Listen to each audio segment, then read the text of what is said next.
just mind the wibbling, just while everything gets settled down there. I'm sort of not really in a comfortable position here, but I like to sit somewhere, you know, with a bit of an anonymous background. So because none of my lives are ever scheduled, let's just have a little chit chat while we see if anybody at all is going to show up. But it doesn't matter if you don't. People might tune in later just to have a listen and hopefully comment about how they feel regarding what's been going on with Delphi. So the things that I wanted to comment on are, of course, things such as, oh, really? Baldwin and Rosie aren't arrested. I really think there would have been quite a number of people that would have been creaming in their little panties to see Andrew Baldwin and Brad Rosie put in cuffs. In fact, I think they would have been squealing with delight if, you know, they had seen them shackled in front of their eyes and maybe had, you know, hot water thrown over them, maybe hot fat and then maybe some water thrown on them, put into leg shackles, handcuffed, tasered. You know, this was clearly the scene that they were imagining in their creative little minds. And it didn't happen. Oh, gee, what a shock. What an anticlimax for them, you know, because they were building up to, you know, their peak excitement, weren't they? Peak knottage, we could say, going at a full rate of, you know, 100 knots an hour, so to speak. That's not with a K, isn't it? So I don't know why people thought en masse. I mean, we know it's maybe the defense, not the defense daddies, but the sort of the little defense pupas who were thinking that Baldwin and Rosie were going to be arrested. I guess it's still possible that Gull is going to boot them off. There was an ISC hearing where Gull was told to retain them. People don't seem to think that Gull might just be wanting to get things underway. You know, she works for the state, for the good of the state, for the good of law and order in the state. She's there to uphold the Constitution. That's her job. It's a tough role. And I mean, so far she just seems to be doing that. Admittedly, I haven't really been getting into the nitty-gritty of it lately because, you know, this community that we're in here is just so off-putting, wanting to sort of just get some knowledge, be able to talk about it. You know, you've got some real morons like Dean Anderson who just like bullying people, right? It's quite rapey what they do, really, because, you know, they force, you know, they come into any chat and they'll put words in your mouth and they act as if you're spewing out all this garbage, but it's just them sitting there typing and making, you know, inane accusations. But they do it for a considerably long period of time in every chat.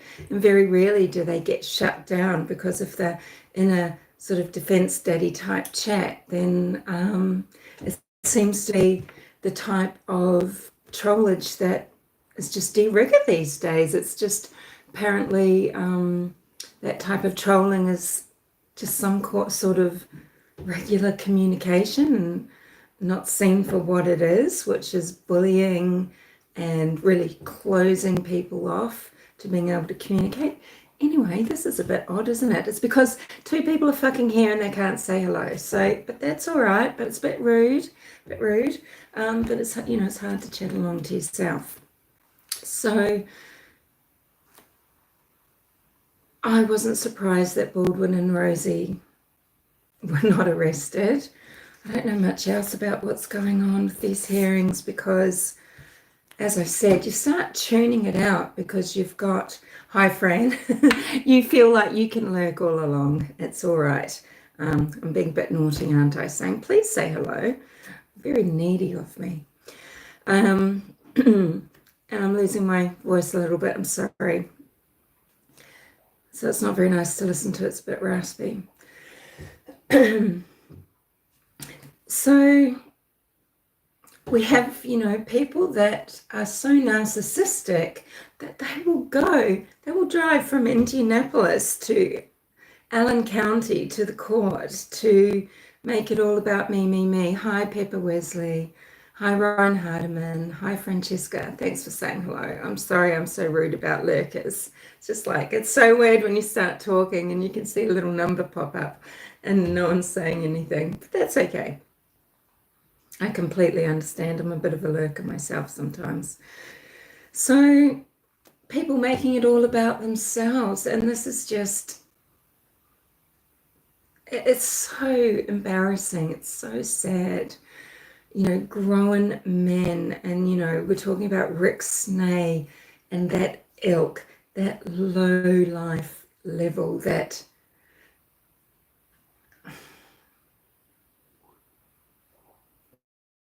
childish and, I can't say what I really want to say, behavior. But it should not be tolerated. And, Snay is someone who, he's a great one for, changing the narrative in hindsight, isn't he? Because he'll say that he's 9 steps ahead. That's what I meant to happen. You were the fool because I set you up all along. And, but he's just a child that loses his cool. And he displays this all over YouTube. And he has no self-reflection about it at all.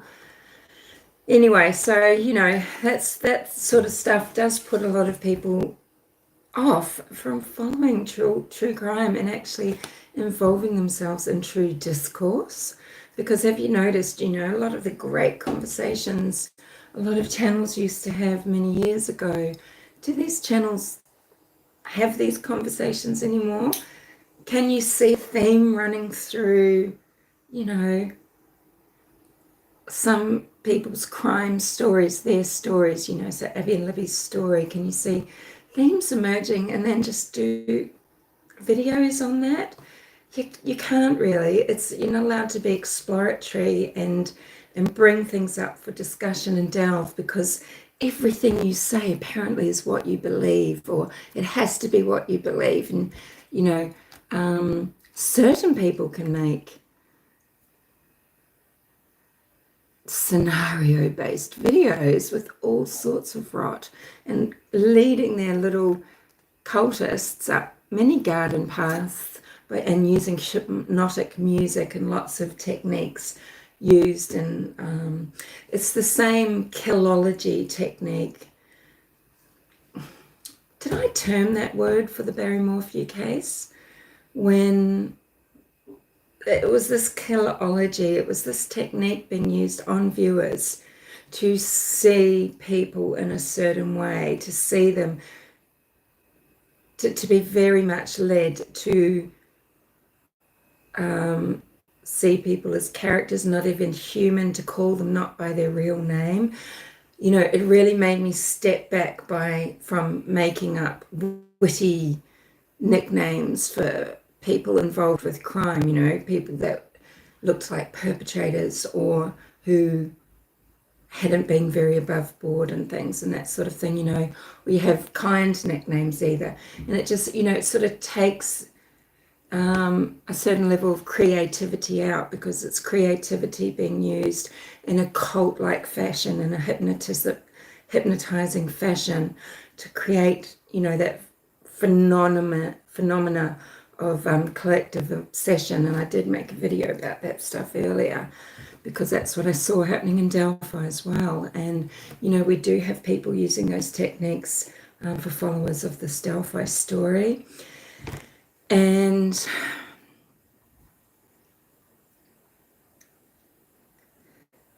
So, you know, just being able to discuss threads, you know, themes.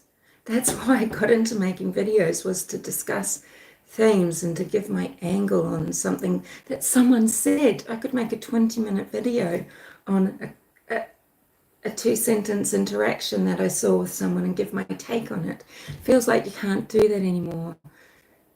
Pepper Wesley says, I don't chat much, but I've definitely noticed a swift decline in a lot of true crime channels that have become unwatchable. Ryan says, yeah, some of these channels don't want real conversation, they want an echo chamber. Pepper says, exactly, these creators are not at all who they started out being. There's quite a few of them that it's a technique. It's a technique to start one way, observe what is successful and become something else. And there's definitely someone that's been quite the meddler who's done this in a smaller way, but she saw the success of someone that she admires greatly. This person is actually deranged and she admires her greatly. And this person's the one who is the admirer, started off as the psychic sleuth, and yeah, everything about her repulses me because there's nothing authentic about it. There is not one thing authentic. So, you know, you have this cognitive dissident, that I get this dissonance, not cognitive, but I get this, you know how when you get an uncanny valley dissonance? Well, I get that because of just inauthenticity. But anyway, so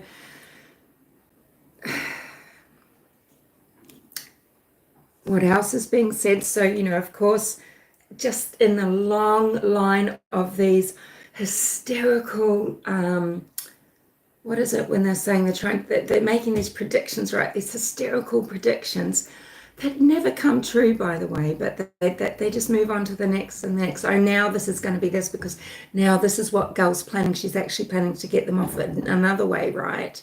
Well, what? You were 100% convinced they were going to be arrested. She hasn't even charged them with anything yet. You know, that might come. Maybe she's actually focusing on the trial like everyone else is trying to do. Sorry, this is so disjointed. I know I'm a bit tired, aren't I? And I felt more energetic and more put together, ready for a rant before as well. But then I've put it off because I'm just like, oh, fuck it, you know. I can't do it. But obviously it's better. I think I might have to go back to, I feel something, I think something, I make my 15-minute video on it and I upload it. Don't you feel that my video quality was much better than I used to do when I used to do that? But now I just do lives because, you know, it's uploading as we go.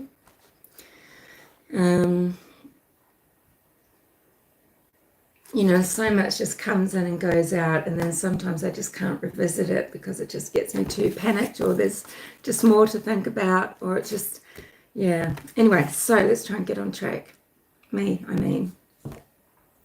So in the long line of things that have been predicted, people have been hysterical about, you're a fool if you don't see it, i.e. Brad and Rosie are going to be in handcuffs on May the 18th. Didn't happen. Hey, Johnny. Yeah, Ryan, we all hope the trial is televised. You know, we want a righteous trial. We want to know that when evidence is presented, it's clear, it's concise, it's true, it's not subjective. We want to know that if there is a conviction in any case, it's righteous. It's better. You know, the expression is, and it's so true, and this is what our society is based on, you know, it is better to have, 10 guilty people walking free than one innocent person in jail. What people don't, really want to grasp or face is, 90 whatever percent of the time, 98, 99% of the time, when someone is charged, they are guilty. Now, they're not always found guilty, but we do, of course, because people being put away for crimes they didn't commit, particularly heinous ones, and particularly where sentences are long or they're put to death.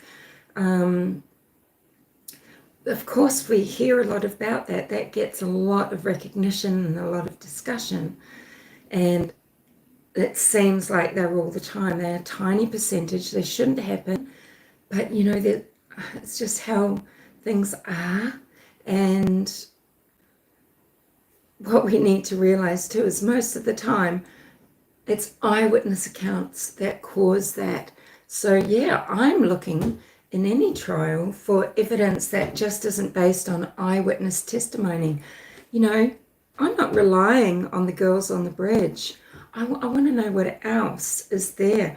I want to see the Hoosier Harvest Store video camera footage and make up my own mind if I think that that could be Richard Allen's car. You know, I want to, you know, I'd like to see Richard Allen testify for himself on the stand. If he's smart, if he's smart, he just won't do it. But who knows, you know? People have testified for themselves and done a bloody good job at it. I can't remember if is it Danielle Ratcliffe, who was the stepdaughter of someone she eventually married and had 2 children with, and he ended up stabbed and dead on the kitchen floor. And she was one person that did testify and testify well for herself on the stand. But, you know, so we've got that aspect. We've got the circus aspect. People, you know, grown men bringing down the true crime community. It's an embarrassment, embarrassing themselves, embarrassing their wives, frankly, if they have one, and just making an utter fool of themselves. They don't act as if they've got a brain, even though they'd like you to believe that they're in Mensa. Whether they are or not, who knows? But and we've got people telling you that this just takes, what's happening is taking Richard Allen off the bridge and putting Elvis on the bridge. This is not true as well, okay? So no, Richard Allen has not been taken off the bridge. And what we're hearing isn't taking Richard Allen off the bridge. So whether it is him on the bridge or not remains to be seen and proven. It's just like, you know, this mis and disinformation that people just want to get out to you, just so you've got a little earworm, just so you repeat it just enough. They know it's not true. They know that felony kidnapping is still on the table. But listen to the performances around, and kidnapping's taken off the table. Richard Allen is off the bridge. Try this one, Nick.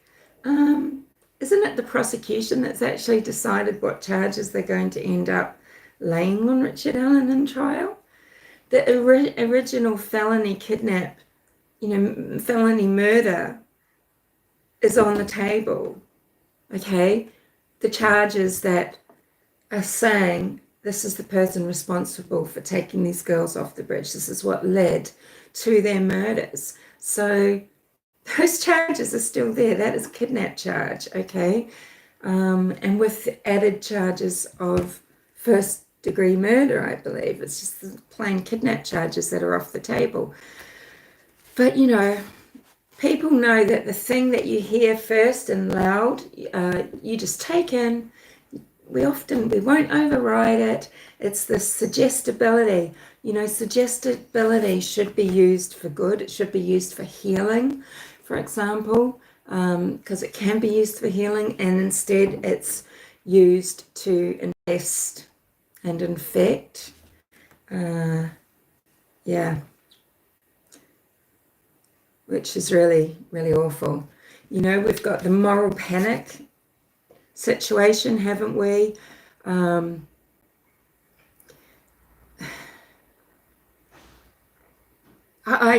Clearly I can't make head or tails of what's going on with Brad Holder, Patrick Westfall, these other scumbuckets surrounding some central characters in Abby and Libby's story. However, you know, we've got these accounts, you know, about why Brad Holder left this group, this Asa True group.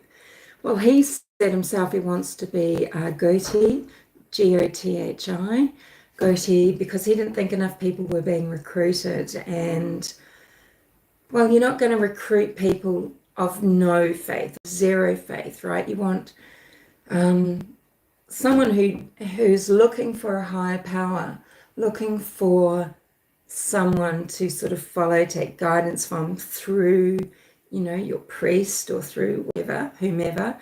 And a lot of recruiting for Norse paganism and things like that, it used to be done through Christian churches, okay, because you've got people of faith who might not be happy or might be having some dissent for some reason. They're still searching.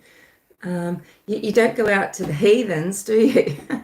You don't go out to people with no faith and try to tune them in, although a lot of people try and do that. But I would think that most people, for example, are born Mormon. They're not converted. Maybe they marry in or something, but I'd say you're really mostly born. And that sort of proselytizing door to door doesn't really work.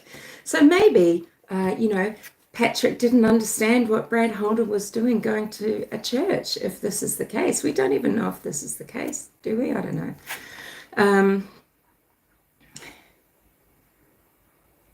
Did Alan go to the church? And has Brad Holder talked to him about these other belief systems? And is a man in a midlife crisis thinking he has to do something to prove that he can be into this special group? I mean, I don't really think I believe anything like that myself, but this is the thing. I used to make these videos going quite in depth about discussing these things that I found interesting in the way that things might work, and you just can't anymore. It's people make a lot about the Freemason belief, okay, and higher power. The secular, what a lot of people believe who aren't Freemasons, who don't know, but what is assumed or thought is that to become a Freemason, you need to have a belief in a higher power. You're not asked to name the higher power. You just have to be able to state, no, I do. I believe in a power higher than myself, And then what's said is there's this series of rituals that they perform. They're actually taking part in rituals they don't fully understand until later. And the meaning of, it's down to having a noose over the neck. They're actually saying what we're going to do to you if you betray us, etc. And then it's slowly revealed that all these rituals, all these prayers that you've been saying, it's not to your higher power, whether it was I'm not saying that, there's Hindus and Freemasons, but, whether it's a Anglican God or a Roman Catholic God or Baptist God, to Jesus Christ or what have you. It's to Lucifer, the angel of light. So, people need to have a belief, don't they? To be converted is what I'm saying. Now, with the Snapchat pictures, I know the Snapchat pictures have come into play as,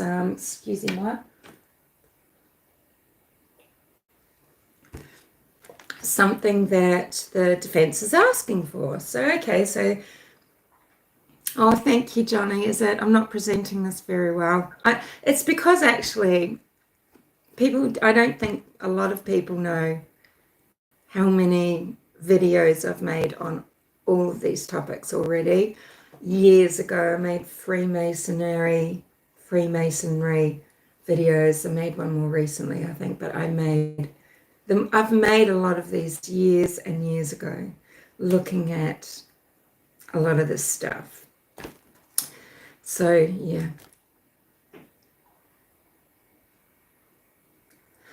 If in the last few years, if the last few years have shown us anything, it's that all of these are very real, says Pepper.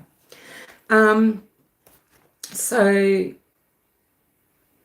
these Snapchat photos, okay, so they're asking for 2 specifically. So that makes me question, okay, well, are there any other Snapchat photos that they have that, you know, were there others taken, they've got those, they just don't have these 2? Either they have all of them or they have none of them. And were these the only 2 taken in the week since Libby's phone was swiped, cleaned, reset by Tara, her auntie?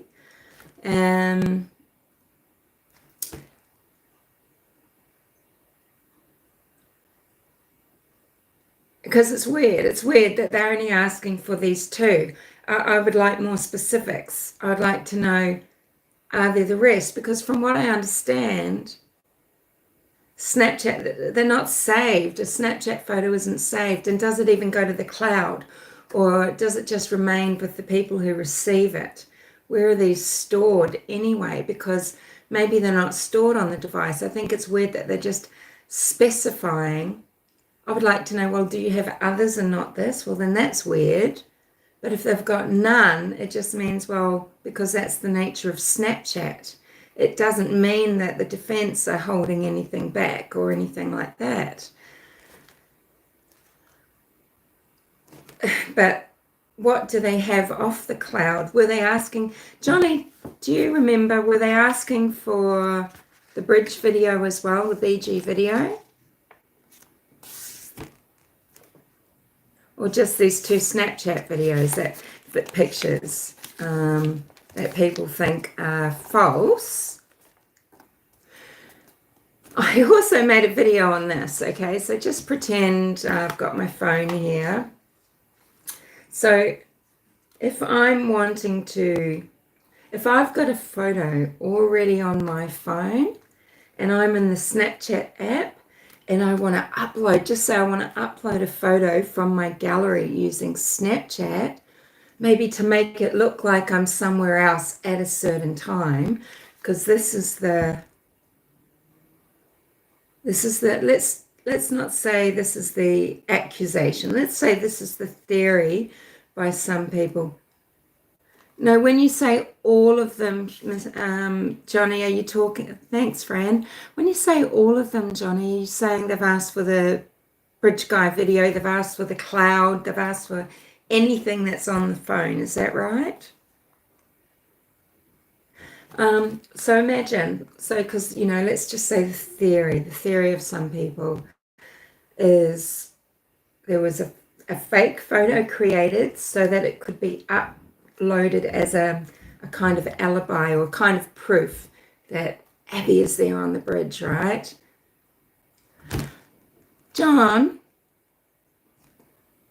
it's possible they did. Sorry, you mean it's possible they've asked for the whole cloud? Ryan's learning not to be duped by, misinformation and disinformation, Ryan, because you got to look out for that disinformation, and there are disinformation agents everywhere. Some of them present on channels. So as I'm trying to say, oh my God, this is tedious for you, isn't it? So as I'm trying to say, just imagine, okay, I've got a photo here that I've created. It's not real, but it shows my dog walking a tightrope because I want to pretend to the world that my dog can walk a tightrope. And not only that, I want to pretend that he was over there walking a tightrope because I actually want to, I've trained him to go in and break in somewhere and to do a crime. And, oh, thank you, friend. And commit a crime. So I want to create an alibi for my dog. So I'm going somewhere where I'm pretending that I've set up a little circus thing, and I'm going to pretend to Snapchat a picture of my doggy over here at 2:07 p.m. so that he couldn't possibly have been the little doggy that's broken in through a small window in a warehouse and gone in and learned how to pick something up in his mouth and steal it for me, right? So, or horribly thinking, because I'm actually going to kill my dog. I wouldn't kill my dog, but but I want people to think that it happened at another time because maybe he's got a life insurance policy on him, But if I had that on my phone ready to go and upload it, with the Snapchat app, you actually have yourself superimposed. You're there, and you have to angle the phone so that you're not in it, so that you can take the photo. It doesn't work the way. It's not like you can just go, okay, ready, I'm going to upload this photo now. Oh, there. You have to be taking a photo for it to go up to Snapchat.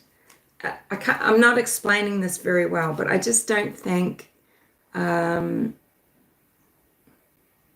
you think it might have been deleted. The iCloud was deleted on her phone. I doubt it.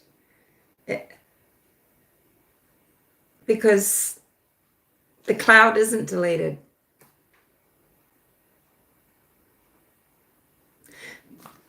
Whatever the phone number is, you can go through and erase this phone. But anything that's been on that phone number throughout the ages will be there on the cloud. You can even use different phones. It's all there. But what's on the phone supposedly is the video. And then I don't know how the app works, the Snapchat, but what I'm saying is, over the course of the 7 days, did Libby not take any other Snapchat photos? Now, I know none others have emerged, so maybe that's all that she did on that day, or maybe the people that received them were told not to upload them. I don't know, but maybe she didn't upload any throughout the week, and there was only 2, but that seems a bit weird.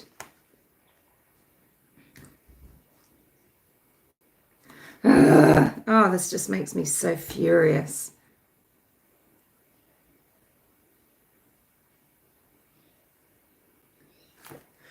Yeah, so when you've got a Snapchat, if you wanted to just upload a photo to use the app, it's got to be open. You can't just go to gallery and upload. Snapchat is a snapshot of your life. It's like, what am I doing now? Hi, bitches. I'm in Paris, Or, hi, Kim Kardashian, here's my lettuce leaf for lunch. That's the Snapchat. It's a snapshot, a snippet of your life that you can just keep updating people as you go through, right? It's not that you just go to the gallery, right, and decide, I'm going to put a photo on my YouTube community, or I'm going to upload a picture to Facebook. Oh, here's one from last week. That's kind of good. I'll put that one on. Oh, I went to Rose Bay last week and had champagne with Holly. It doesn't work like that. Snapchat is take the photo. So to be trying to put that Abby photo there, what happens is where you have to angle the phone, otherwise you're in the picture. I'm not describing that very well, but that's what I found out anyway. So I don't know how that works. We need someone that uses Snapchat to upload a photo, take a photo somewhere else, but then go and upload it and see what happens, right? Has anyone done that experiment? It's very basic. Get a photo from your gallery and just try uploading it on Snapchat. What happens? Now, we're talking about the technology as it was in 2017. There could be so many other options now, but as I understand it at that time, that's how it operated. So everyone that's saying that, that picture of Abby on the bridge was made up out of a picture of her holding a completely different pose as she practiced baseball with her granddad in a hotel parking lot. Well, do the experiment. I've said to Ive Apophis, Ive the ducky, why haven't you done that experiment? Why haven't you just showed us that experiment? Instead, let's get some, I see a red door and I want to paint it back. You know, let's just amp people up. They'll play the music. They'll just get hypnotized along, right? This philology, you know. If it is true that he's been in military and in these sort of ops, he knows all about brainwashing. Or her, whomever this person is. So, yeah, it's all in the name. Exactly, Pepper. It is all in the name. It's a snapshot of your life right then and there. It's that immediacy. That's what, you know, but with filters and things, right? And Libby was using filters to get effect. And, you know, the same person saying at first that, you know, well, this photo of this bridge guy, it's made up of the Amish guy who was photographed on the bridge carrying a child. Oh, but then in a later season, it's Mike, Paddy, but see how he's walking backwards? But this is bridge guy. Now look at him. That's what's wrong with his leg, because it's Mike, Paddy walking backwards. But why? Why, if someone in the Paddy family is making up these bridge guy photos just to create this fictional predator? Why are they using their own grandfather? Hello, this account. Nice to see you. This has just been a dreary old live. I've got no energy. My voice is failing me. It's just so misguided. I haven't even had a rant in me, you know. But it's just the shenanigans going on, and then, you know, the way people, they want you to pick a side, you know. There's something wrong with you if you think he's guilty. There's something wrong with you think if he's not guilty. If you're kind of like, I don't know, like I am, people will just bully you in chat, telling people that I am saying that he's guilty. I wouldn't know if Rick Allen's guilty. What I can say is it really could be him on the bridge. I just want to see proof of that. And what's wrong with that? Yeah. What else can we talk about with regards to this then? You know, Amber Heard, Amber Fry, and now we've got Amber Holder. Yeah, this account's tuned it out because it's such an awful situation. People are being truly awful. They really are. And they're stopping people from just being able to make content, their own content. But the moral panic, mass hysteria, suggestibility cultists can make as many videos as they like and go live as often as they like. And the defense daddies can go live as often as they like and talk bullshit, you know. Modern needs to be a lot more careful. I can see why he's actually out of the luring. He really likes to let it fly, right? And, you know, I get that because it's fun. It's an intellectual pursuit. But, you know, when you're not careful enough, and that's what he's been, is not careful enough. We don't know what these videos are that Amber is saying is on a phone. But to report in front of a few thousand people and your wife that Amber reported that there was video of a girl being abducted on Brad Holder's phone, and Ellie is just like, what? And they didn't investigate. She is like, she's fired up. She can't believe it. I mean, because right? Wouldn't you be? I mean, it's a totally different investigation. There's nothing to do with Abby and Libby. Oh, they're saying that, you know, hey, there's precedence. This is their MO. They're taking girls. Sorry, did this apparently abducted girl turn up in the woods half naked with sticks and with runes on her? No? Okay. It turns out that some shady dealings, of course, going on. People making money by dealing drugs. And when you've got people making money dealing drugs, you've got people that don't pay. And you might want to hold someone for collateral or say, you owe me $1,000. No, you're coming with me to get this money or whatever. And that's what happened. Or you're staying with me, or you're coming with me. It's collateral. Well, it's not pretty. It's criminal. But you think that girl's then going to the police? Wow. Oh, well, I was trying to buy some drugs and I didn't want to pay for them. Oh, and then he kidnapped me. I didn't get my drugs. Right? So I think the crime was being committed. Amber, well, you're a bit fucking late coming forward now. She's not scared. She's not too scared to be saying these things. Shit, if this is a coven of ritualistically murdering, kidnapping, marauding Odinists, I'd be keeping my fucking mouth shut, right? So she's not really scared. So I don't know if it's, someone being a little bit salty. I don't know. But it wasn't as it was misrepresented or misrepresented by Modder on Defense Diaries, so that everyone, you can imagine this cacophony, the clutching of pearls and the creaming of knickers and the squeals and the gotta get Alan out of there. This is a catastrophe.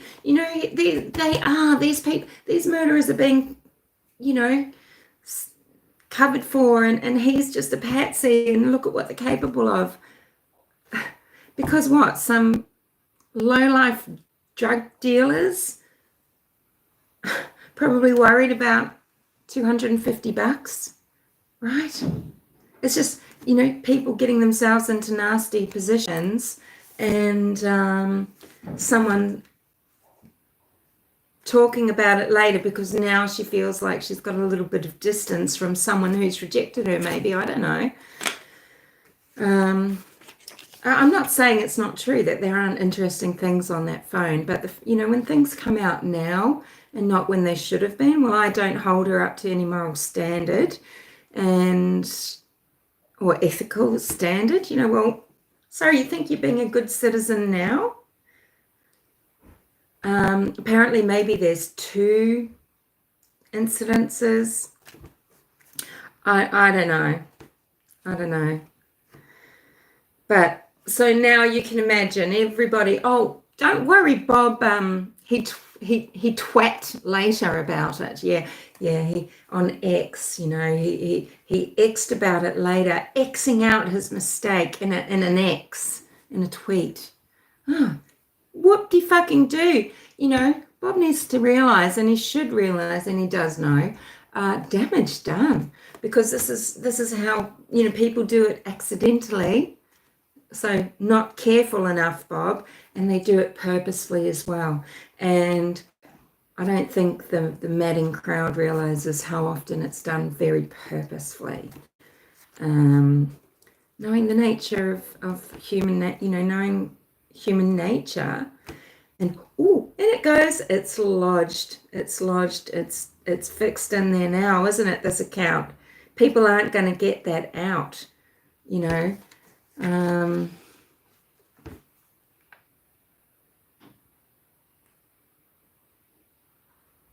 that's probably how, what's it called, the what effect? Mandela effect. It's probably how the Mandela effect happens, right? It's just this misinformation. Someone tells you something incorrectly, or something is reported wrongly, or something's misconstrued, and it goes down the line, and that's how things get out into the world, right? As this Mandela effect, this incorrect information. But it's just like with dogs, okay? You want to teach the puppy, and you want to this Streisand effect, and you want to teach them right, because what puppies learn first, they learn best. And that Mandela effect, you know, we do have that happening here in Delphi with all sorts of things as well. And then the other thing, excuse me, to do with Elvis, and to do with Brad Holder, and, you know, the images that he had drawn or had a painting of.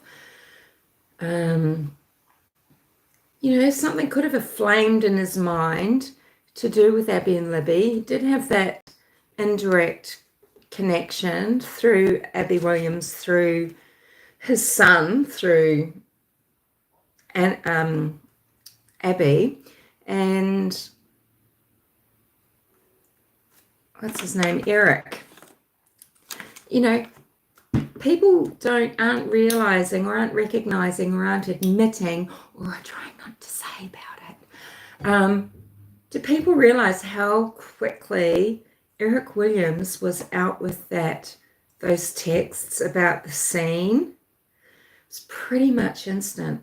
It was quick enough for Elvis to have picked them up. There's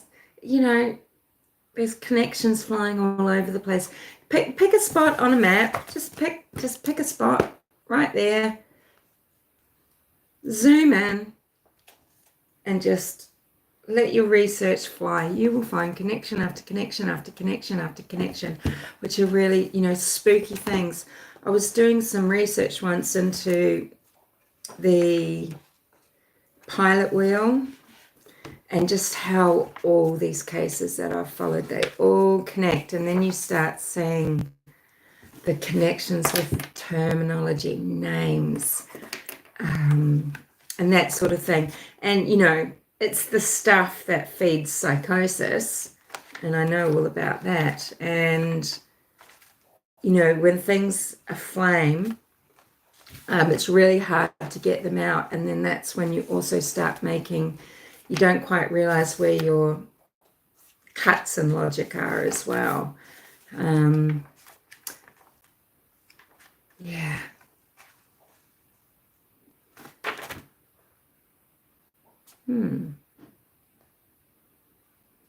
Yeah, it was just so bizarre, actually. It doesn't even bear thinking about, because it gets quite spooky. It's just the nature of our universe, I think.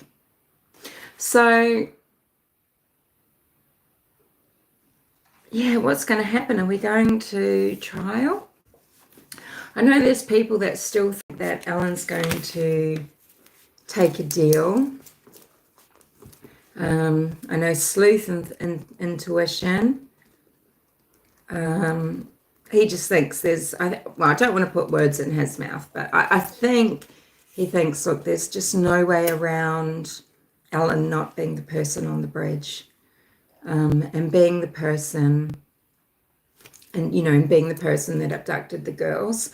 So, you know, and people do often plead. This is another thing too.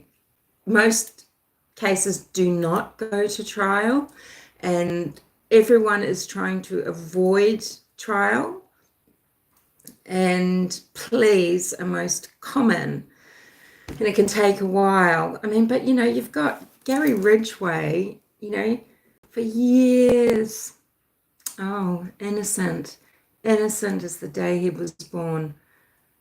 And then just eventually one day he just sat in court and go, oh, yeah, I did it. You know, this is the nature of things. You know, so, but I don't know. All I know is I can see that Richard Allen could be the person on the bridge, and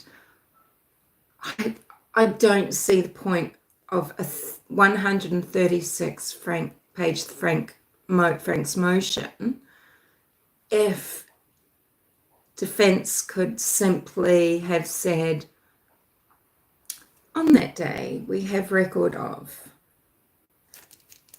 Alan using his home Wi-Fi to pay his bill. We know it wasn't Kathy. She was here. Here's the proof, blah, blah, blah, blah, blah. It could have been 2 or 3 pages. But the fact that they have had to, look, it's their job to come up with other scenarios, create reasonable doubt. They can be as creative as they want. They can name people. People can't sue them. It's so, it's, if people think the system is geared to just be able to make a patsy of people, you're just buying into the bullshit of people that have agendas and who are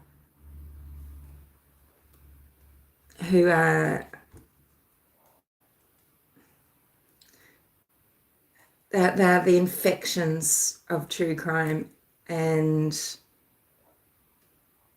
yeah, so because it's not true. I mean, even in Australia we have a system where prosecutors can bring a case again. You can't do that in America. So, and yet defense can appeal. It might be that everything they're doing now, they need to get things down on record because they're already thinking shit. Okay, we've got to be thinking towards our appeals. That's possible. So will he plea? I mean, I don't know. You wouldn't, a plea has surprised enough people and things that I've seen where, it wouldn't surprise me. And I think a lot of people, they won't accept it. They want the trial. They want to see the details. And that's the thing about a trial, isn't it? We see the details. If you think you knew a lot about Letitia Stalk and what went on in her household, and if you think you knew all about the case and the murder of Gannon Stalk, even I thought I knew a lot. And you soon learn what you learn in trial. It's a lot comes out.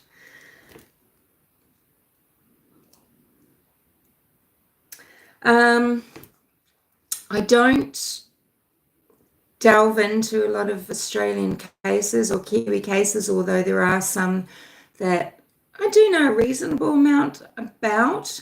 But we have different privacy laws and things down under. It's why a lot of people from other countries do follow Americans, because it's pretty batshit crazy over there with what you expect.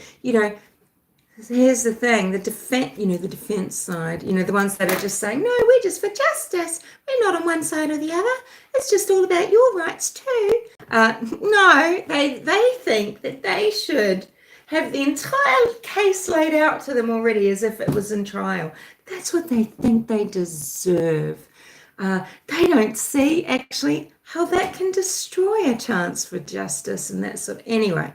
It's so ridiculous. But no, we don't have the same availabilities of things down here. So there's not as much information. But there's one case I did talk a little bit about because I just wanted to juxtapose it with Barry Morphew's situation. And I wasn't drawing I wasn't giving you any opinion about guilt or innocence for either man, but it was for the murder of Corinne Rainey, a murder that happened in Western Australia, and her husband, Lloyd Rainey, he was charged by the police, but anyway, he eventually ended up winning a landmark case against the police, getting one of the largest payouts in Australian history, for the way that he says he was harassed and mishandled by police in the investigation. And I just was drawing parallels with Barry Morphew's case over here. I mean, we shouldn't be forging ahead with cases if there's this subjective evidence. And I do not believe that in the case of Delphi, they felt any pressure whatsoever because of an election. Because, it's the pressure is to make a case that they can prove. And to not have thrown out or to not lose And as soon as they laid charges, they laid themselves bare for people to learn. I mean, I think we already had an inkling what a terrible investigation it was, how mismanaged it was, right? Well, they just opened the doors to people, seeing their vulnerabilities and how they lacked accountability in their investigation over the years. So, I don't know. It really is, because look at what it's done. This is exactly where it's led, is to these big loud mouths screaming, just saying that they are advocates, and they are not advocates. They are agenda driven. You've got fascists leading a lot of the Delphi charge. They scoff at that word. It's because they are fascists.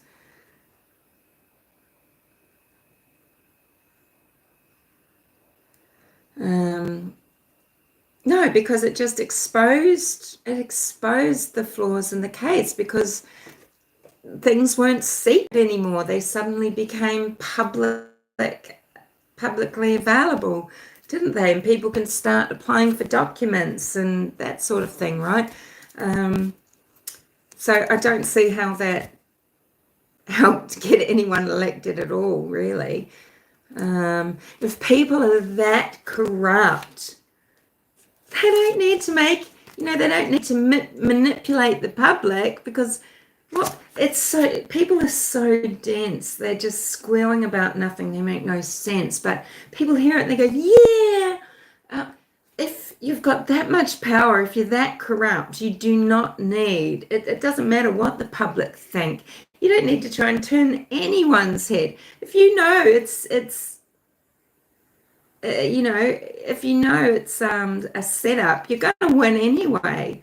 Why would you then put pressure on yourself to bring a case and bring the spotlight? It's no. It's a no. That is just these millennial wokies wanking on about that, okay? Look, good for them for having a passion, but don't get caught up. It's their passion for their own reasons. But people take it on thinking that they're there for justice, because this miscarriage of justice can happen to anyone. Anyone can be falsely accused. Not a lot of people are falsely accused. And if you are, yeah, it's horrendous. And it does ruin lives.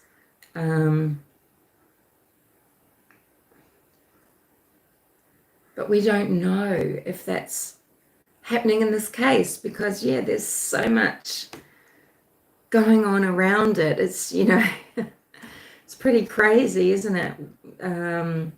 All the characters. I think that people are getting, they're not separating enough, Odin from Vinlander, from Norse pagan, from white supremacist. They're not really sorting out, and it's all sort of merging into one. They're all very different, and I don't think they have a handle on who would actually do what to whom. They're talking about it as if they're all sort of one,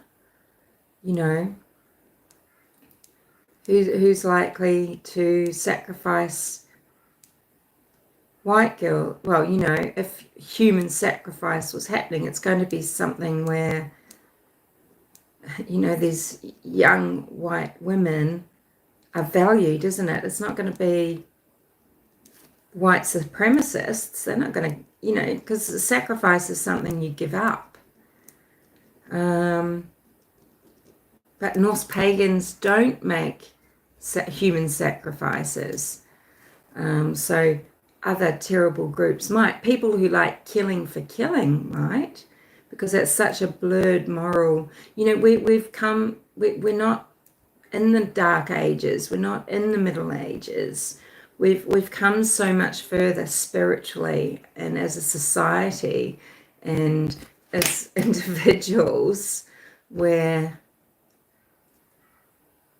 yeah, things are definitely valued differently. I mean, yes, we're not going to get into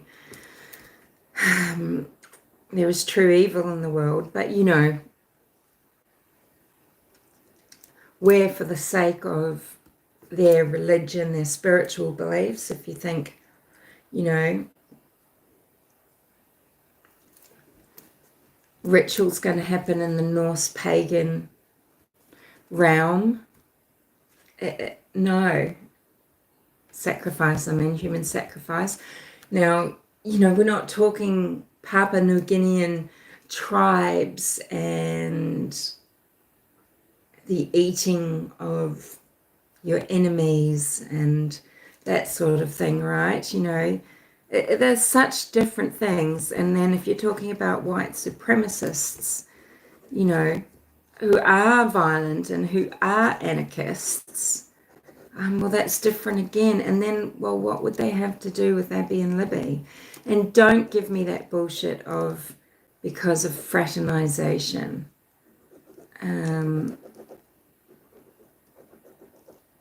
No, it's not girls it's not girls with nothing to do with that fraternization really that they're going to kill. I mean, just that's just not. It doesn't make sense. It just does not make sense. This was a crime by somebody who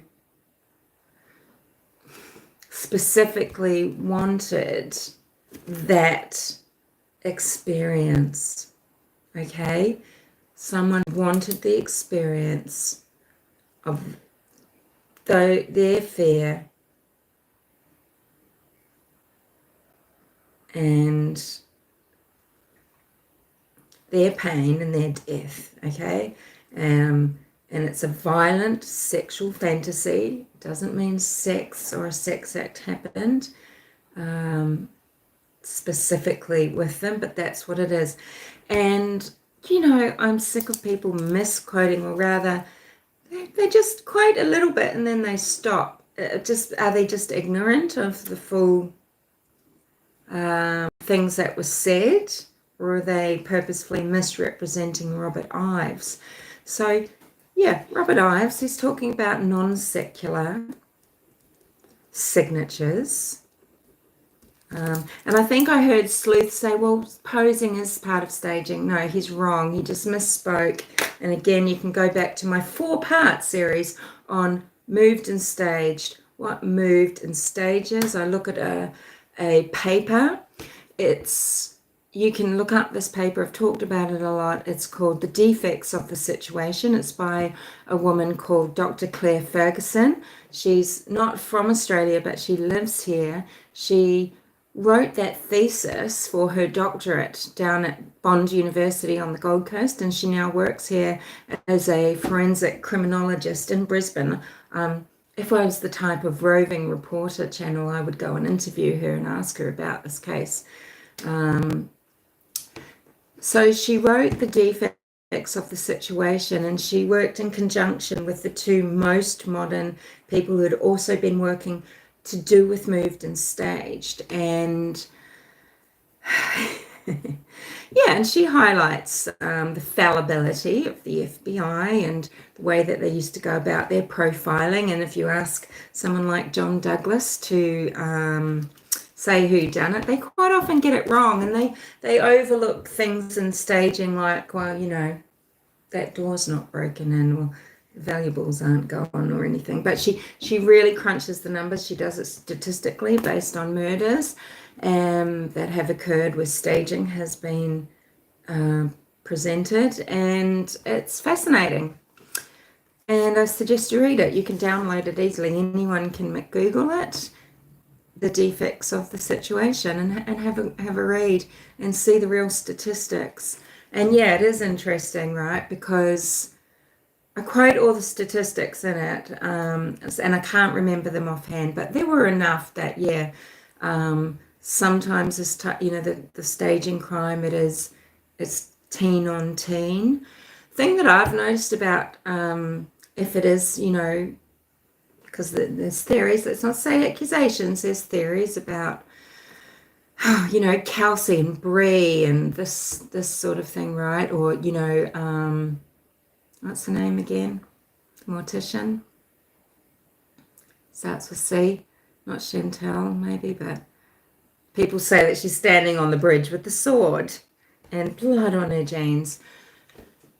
She might be one of the geocached phones that was in the area at 302, because, yeah, she did. She crossed the bridge. She was going all around there, down under the bridge. But I've noticed that when that happens, people generally caught really, really quickly, these teens, because, yeah, they're a lot more brash and impulsive and braggadocious and stupid and psychotic and things like that. You know, and they don't have wives to clean up their social media and things like that. Not that I'm saying that that happened or that's what was happening, but, you know. Cheyenne, thank you, Ryan. Cheyenne. But, you know, with codependency, that's how it goes. And I'm not saying it was codependent, because heaven forbid, because some fucker like Dean Anderson will come along here and say, see, you act like you know Kathy and you don't know Kathy from a bar of soap. But, you know, a fact of the matter is, well, if it's the person accused, don't you want to go, gee, wow, how did that work in his home life? You want to think about it, right? Well, here's one explanation. Anyway, apparently you're not allowed to do that anymore because Mr. Anderson said, okay? So just look out. So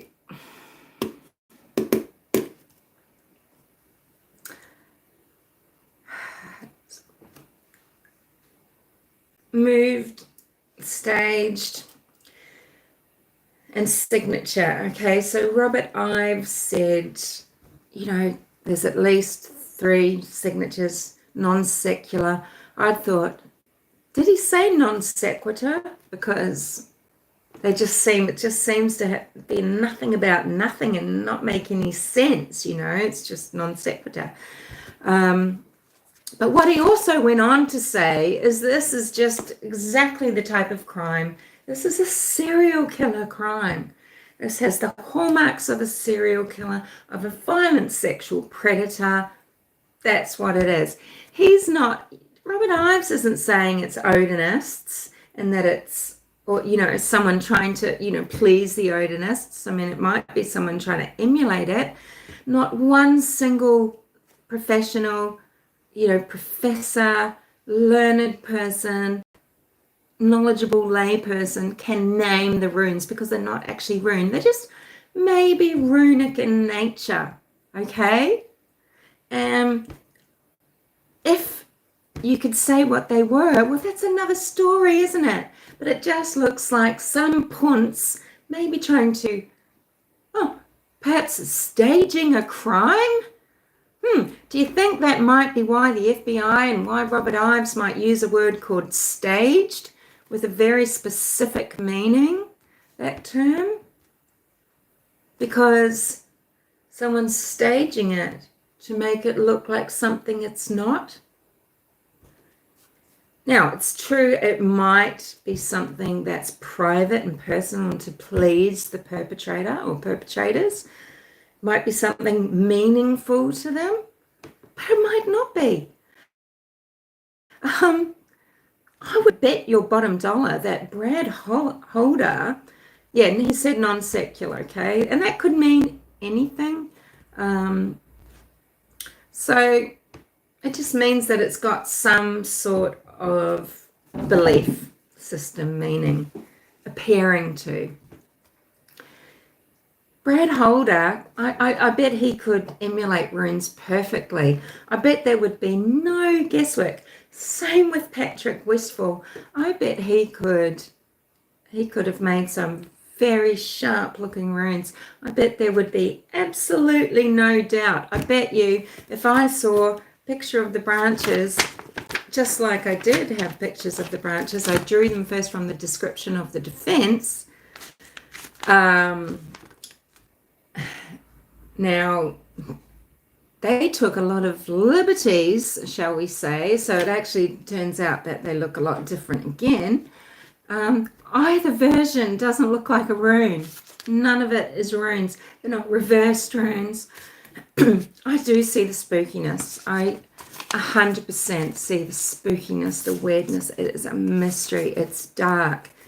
It's deep. It's strange.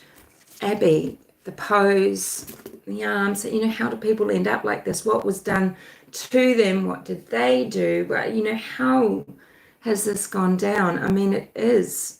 I want to know.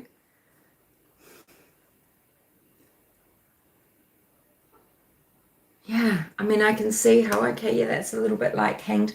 Why would you reverse it? Well, is it because you're taking a selfie and it looks that way, or why? But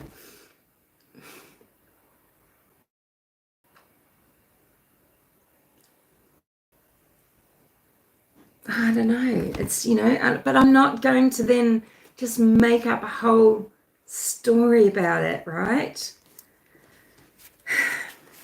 Just because I don't know and I can't wait, so I have to decide on something and have other people, agree with me, and then I feel I can relax now because I don't like not knowing.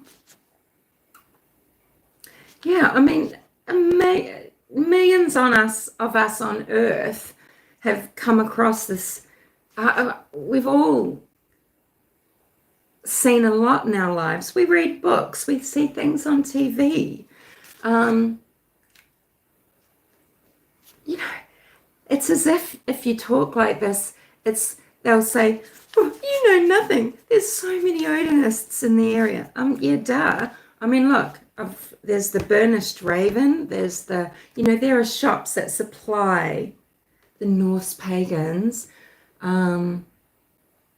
itself of Delphi. There's people supplying things for people who want to do rituals in the area. Okay, there's a lot. The Sons of Odin motorcycle gang. There's lots of Odinists.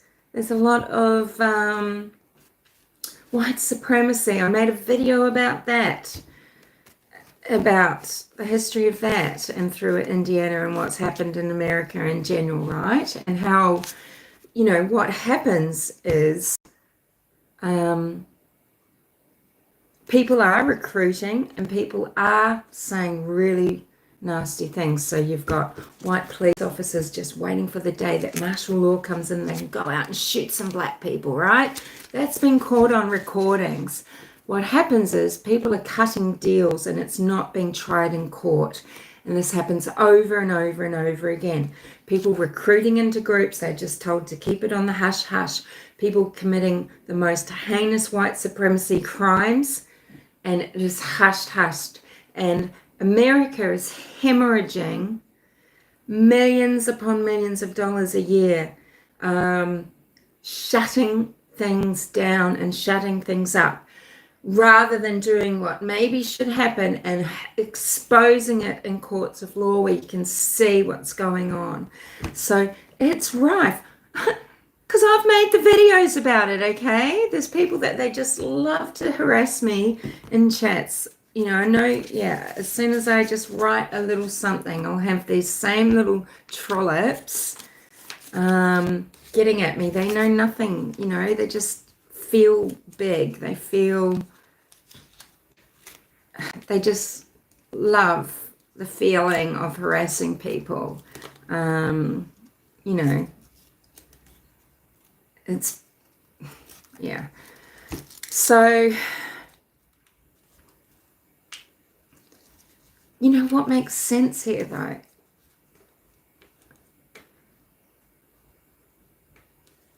This is, it's not to say that there's not corruption. There's plenty of corruption.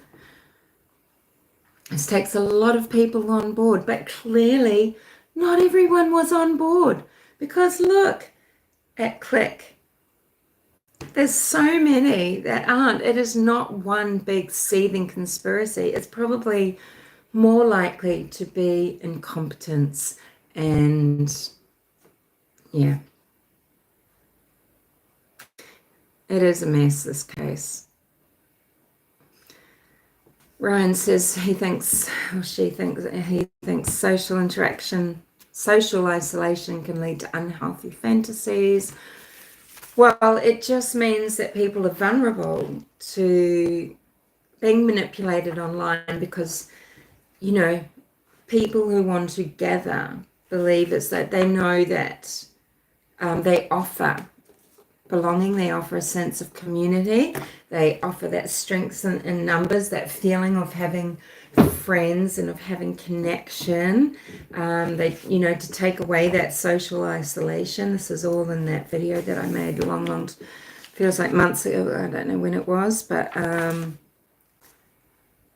I was just laying out, let's look at some terminology, some meanings, and what's going on here in this case, you know, belief, opinion, this, that, truth, post-truth. Yeah.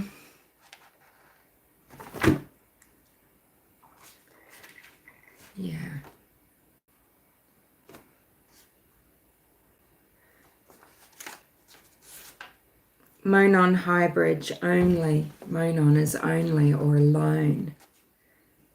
Makes that bridge sound very lonely, doesn't it?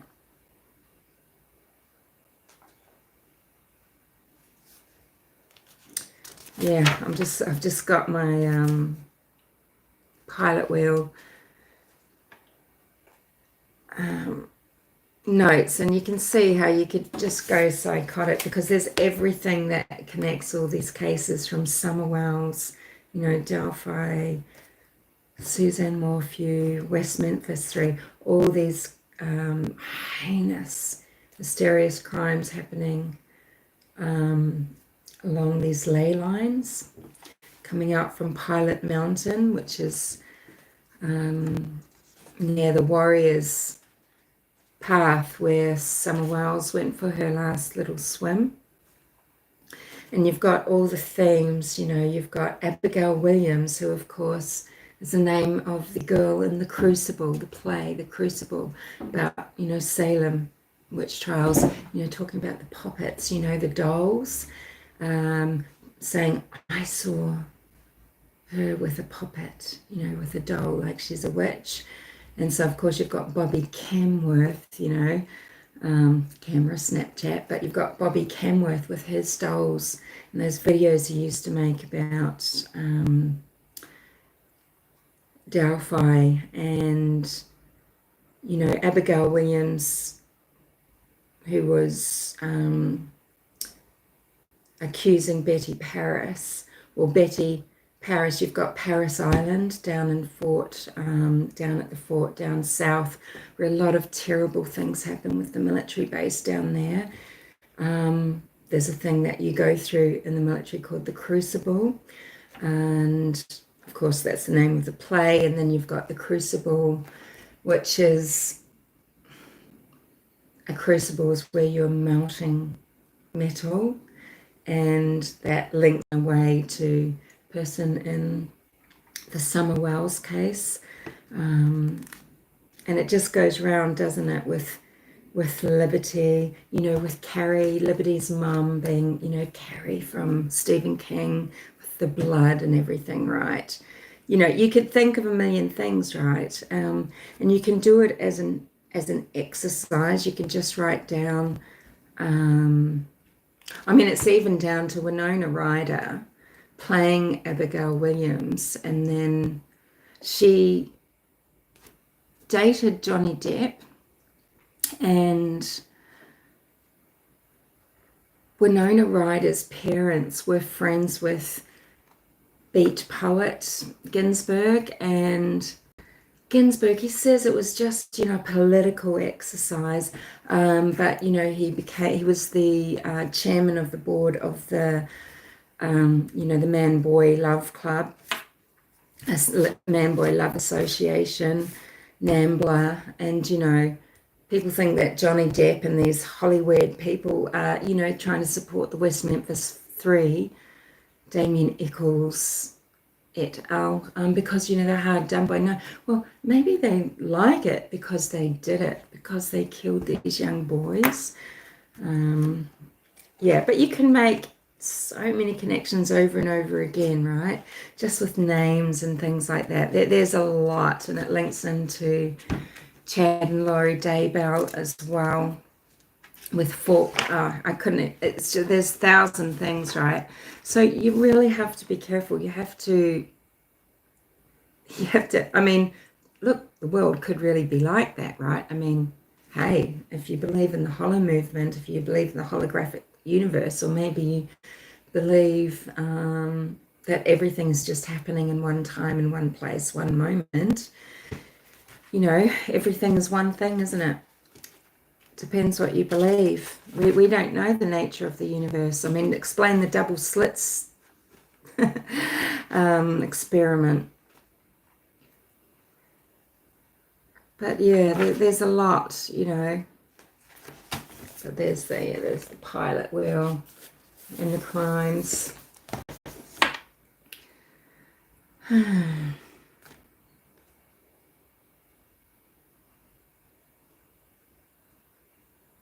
Well,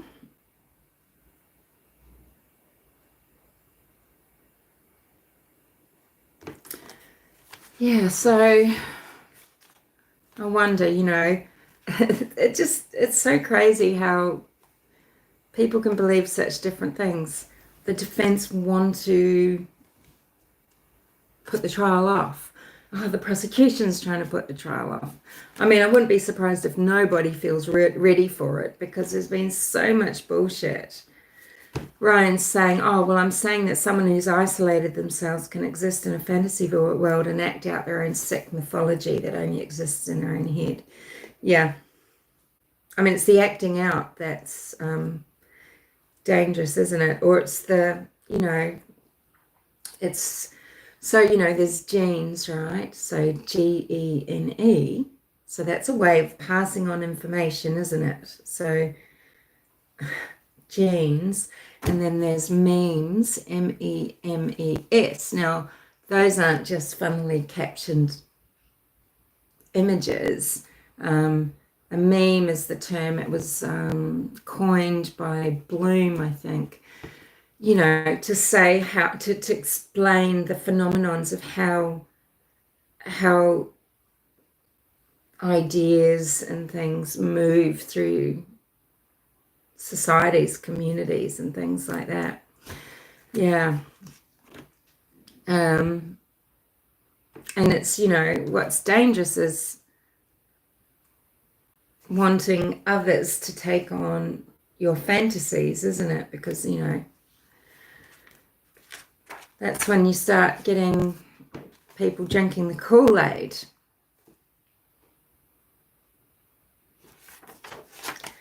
Yeah. Fran wants to know more about those connections. I can't remember how much I did talk about the pilot wheel in the video that I made. I don't know if it's called the pilot wheel, but I stopped talking about it, Fran, because of course there are people with dark energies who they don't just want to see connections, but they kind of want to celebrate the darkness. And there's people, for example, these are the people, for example, that it's really dark and it's really insidious, and people believe them. They do things like they pretend that they're having these inquiries. It's a fake, you know, inquiry, international inquiry into satanic ritual abuse, and they go and they testify as if it's been listened in a court of secular law, and it's not. And they tell their stories and they just get away with saying whatever they want is true. What they want is they want to take away your they want to degrade humans, and they want to destroy innocence and purity and goodness, and they're very sick in the head. And a lot of people like delving into these things because it's dark. They get to talk about nasty things, and they get followers who hang on their every word. You'll know the channels that are like this, and there's channels out there that often they are promoting that they are crusaders against child trafficking and things like that. They're doing actually nothing. They're not doing any work.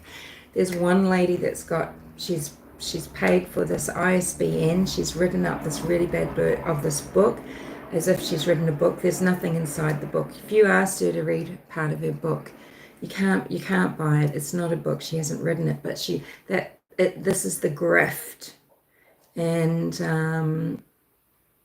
yeah, and so I stopped talking about it because quite a big channel took up what I was saying and my themes and my ideas and my connections, and started talking about it. And I instantly felt like, it's just like this blackness was in. And when you see in horror movies how eyes go just all black and things like that, that was the sort of imagery I was getting. I was just feeling like there's people now including me in something which is nothing that I want anything to do with, and mentioning me and everything. And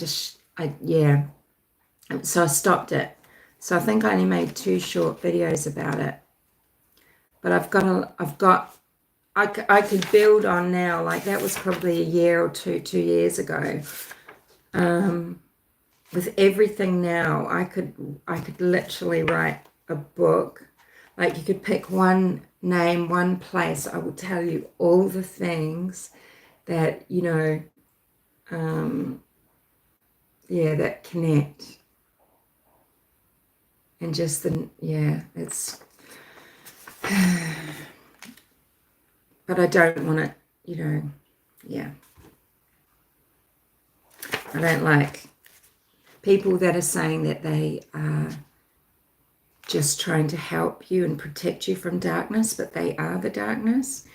They are the soulless, dangerous ones. They're truly evil because they want to corrupt people's minds, and they actually want to warp people's minds.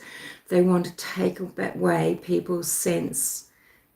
They talk as if they're trying to educate and save, and they're actually trying to make people obsessed, terrified, and and they're trying to take away people's sanity. That's how I see it. And and you go in, and some people are just so locked into it, and it's just, anyway, sorry, a bit random, bit of a random blabber, wasn't it? But yeah, there was even and there's a connection out near me into some work that I used to do, which is and there's connect. There was a very random video about something here in Brisbane, and it just brought, it just connected another little part of the wheel. Let's just say that, right where it should have been.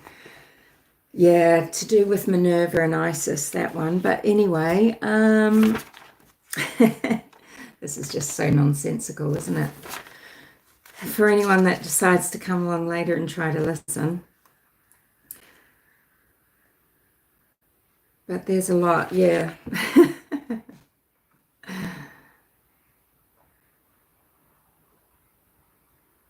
Yeah, especially the names that pop up. It's quite, but you should expect it, really, I guess. But even the name Kelsey, that's in many, many cases in unexpected ways, and who they connect with as well. Symbology, of course, stars and things.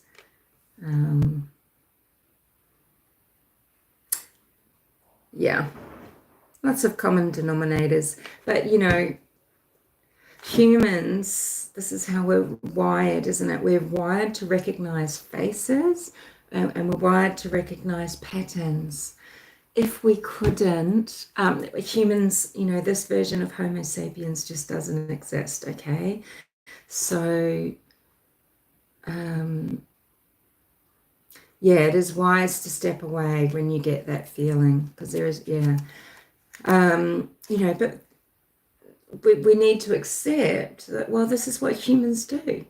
And this is why humans can solve crimes too, but this is why humans survive, because recognizing patterns and being able to work things out, but recognizing faces and things, it's just so inherent.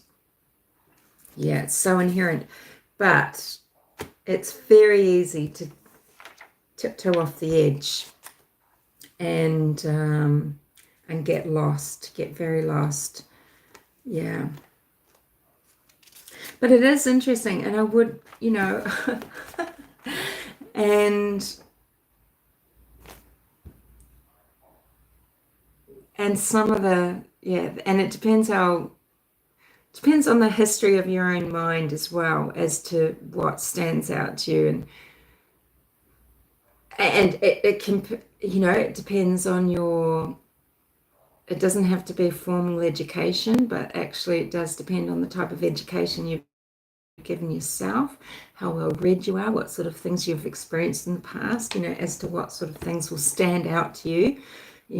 I'm sure heaps of you quite often will even mention an author or just used a term or something, and other people go, huh, what's that? I've never heard of that. And you think, well, you're nuts. Do you not have curiosity about anything? But then they might be able to do other things that you've never thought of, But yeah, that does have something to do with it as well. Yeah. Yeah, so some of the cases that I put on the pilot wheel were Suzanne Morphew's disappearance. She's been found in Moffat. Cash Gernon, the little boy. Who was abducted out of his home by this deranged neighbour.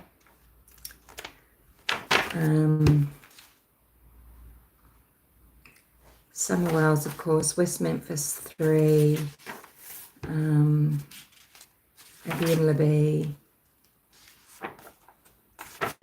There's actually quite a few. Yeah, I found it interesting. And then cases that I didn't look into, but disappearances on the right equinox that relates to the right ley line and the right type of missing child or death. So yeah, I found at all these points as well, these cases that for the autumnal equinox, with the full moon aspect, it would be a female child. That would be a blood ritual. So we'd be looking at 25th of the 9th. So I looked up that and found, exactly that. It's quite, it could freak you out, right? So as somebody who has lived with psychosis and all sorts of things before, I tell you, it's quite a pleasure when you can look at things and not really, not go there.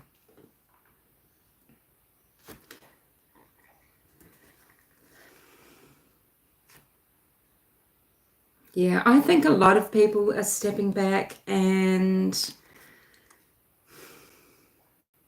the drama, when there are channels that are, okay, this is going to be from a defense perspective, and yet he's coming in and inflaming everybody. Motta is inflaming everybody, right?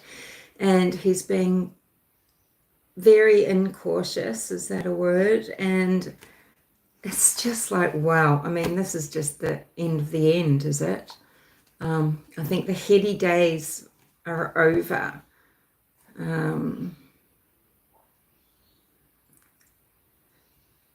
I've never been able to get into Reddit, and excuse me, I can't even drink water. And I'm glad, because, oh gosh, I mean, if anything is going to make you feel crazy, that is. And from what I can see, I mean, that's the birthplace of a lot of people, right? A lot of people that are the biggest manipulators on here. Well, they started out on Reddit and got quite the following, and then, you know, connected up with other people and thought they'd start a channel. And they start off, they are very careful about it, right? Like, for example, you look at the first Unravelings videos and lives, and you go, oh yeah, they're walking the line, right? And you think, oh, this could be somewhere where you can come and discuss things and just talk about what's happening, you know, the events. No, they do that just to, it's very, very specific. It's very purposeful. Okay, I'm much better. I've picked up on them so much more quickly. I know how to pick up on it now, right? I can tell who's going to be who. Yeah. And it is very purposeful, okay? Don't think for a minute that they organically just became activated and incensed and everything.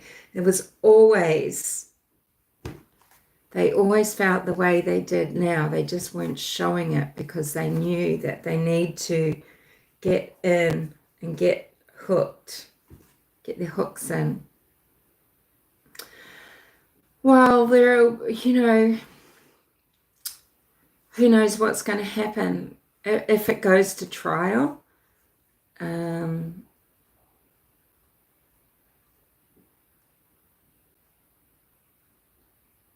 I mean, there could be a mistrial. There could be, he could be found not guilty, could be found guilty. No matter what happens, people generally, they will double down. Okay, so if he's found guilty, that's going to be proof of corruption for some people, right? If he's found not guilty, well, who knows? Maybe it will be because, see, the investigation, they just didn't do their plot work properly, and it's let them down. And that's just, you know, this is the society that we agree to live in, and this is how we know it's right. Is, look, it has to be proven beyond a reasonable doubt, even if he did do it. You know, that person shouldn't be away if it's not proven beyond reasonable doubt. This is why police procedural work is so important. I know that there are people in Delphi whose doors should have been knocked on, and they've, you know, just as a matter of course, because broadly fit the bill. They've told me they have not, they were never spoken to, no one's dropped in, left a card, they have not been even mildly, no one's talked to them. There's 230 men that fit the, that's not a lot to get through really, right? To tick off, just to go and get a vibe check from, right? Hey, can you prove where you were? Excellent, right, next, it wasn't done. Oh, it's not going to be, because this is just not the world we live in now, this account, is it, Orion? You know, 70 days of missing video. I know, it's preposterous. That is so pathetic. And this is why I say the management or whomever should have been ticking these boxes off daily. You know, just like any manager, have we done this? Have we done that? Have we done that? The accountability, it wasn't done. And so that person, they should be out. Oh, it's been a great live. Oh, good night, Pepper. Oh, thank you. It's been a very crazy live. Oh, Catherine Hepburn. Yeah, you have a good sleep, and thanks for coming in. Ryan says, I hope at some point there will be closure and peace and all of the clowns will fall away and become irrelevant. No, because their own relevancy is very important to them and they'll just create something else. People are still on Watts Island, okay? People are still on Watts Island. Now, in some ways, yeah, fair enough. No one got closure because that didn't go to trial, right?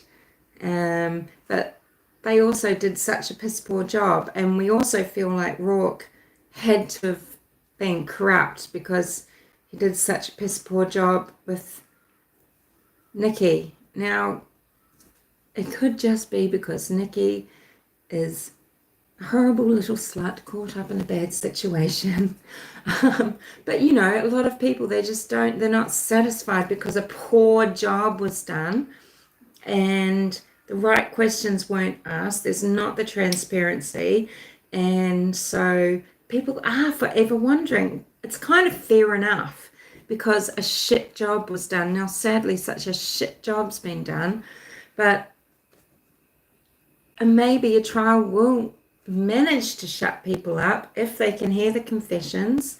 And it's just undeniable.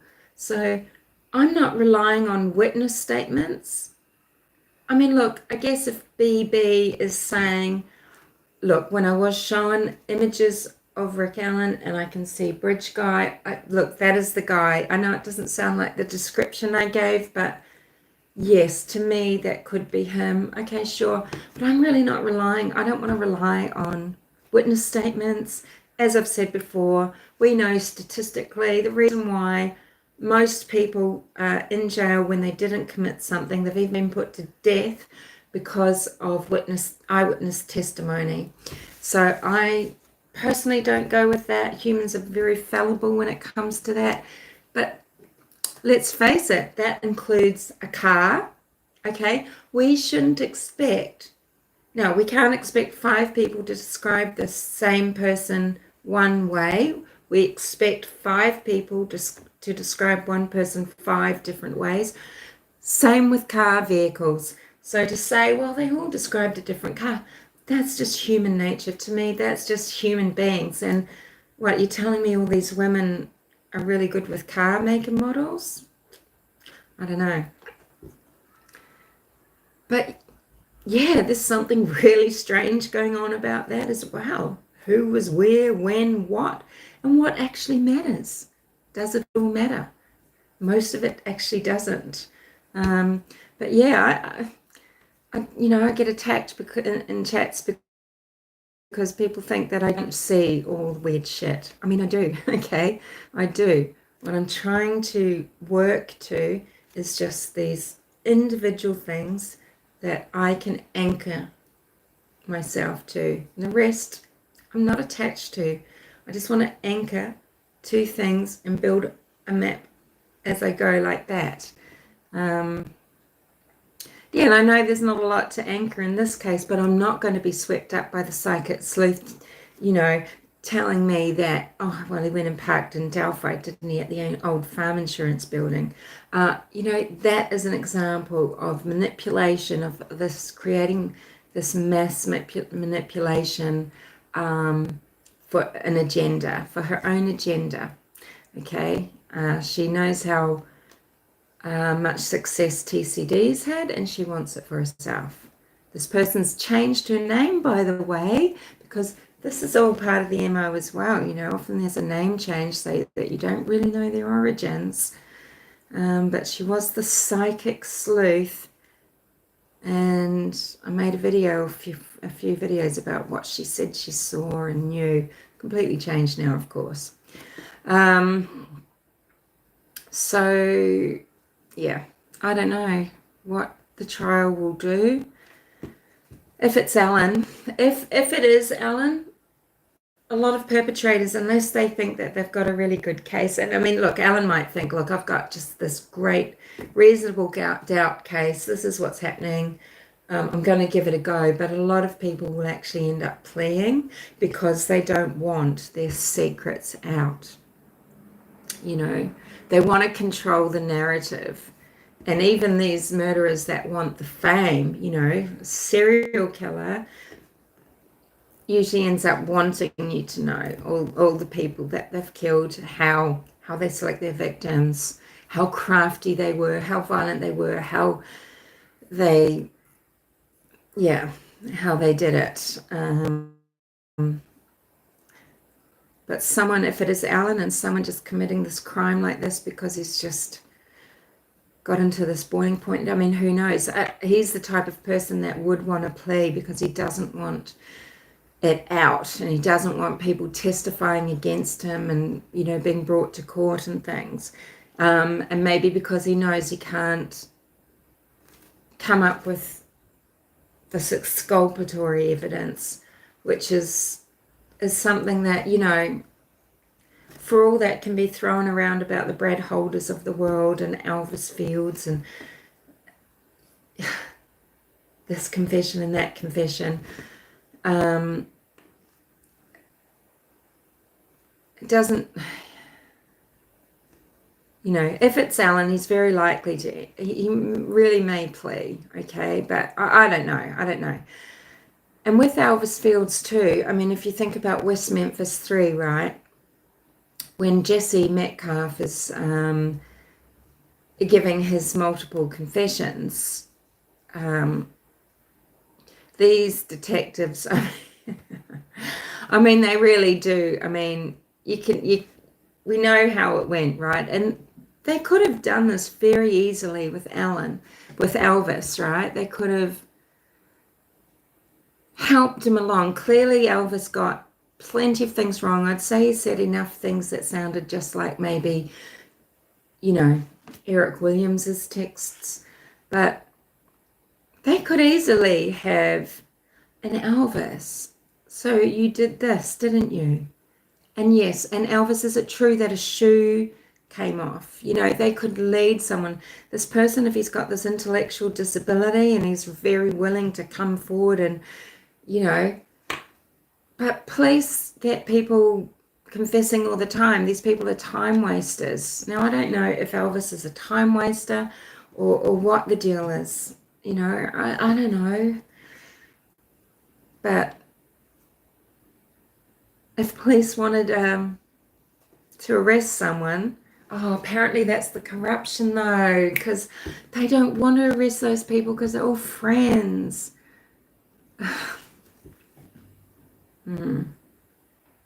Oh, that must be why they didn't go after Brad Holder for that, for the drug dealing. Yeah.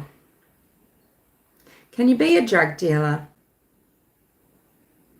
and be a Mason? It was actually, who was it? The guy? It was actually this other guy. It was someone else that was the kidnapper, wasn't it? It wasn't actually Brad Holder though. Wasn't she saying this about one of Brad's friends who Cryptex just posted about actually? No, who's one of the 5? Anyway, I'm getting all confused. But yeah, you see, right, with Elvis Field and Jesse Miskelly, it's an exact, it's a facsimile really for the situation. They could have had Elvis giving the details, right? They could have chosen that easily and they didn't. Yeah. I'm not going to get carried away about things. Because, you know, life really is that messy. I think when people are investigating any crime, they're coming across a lot of crimes. They're finding out a lot of things about a lot of people in the course of investigating a murder or investigating, you know, insurance fraud or whatever it is, right?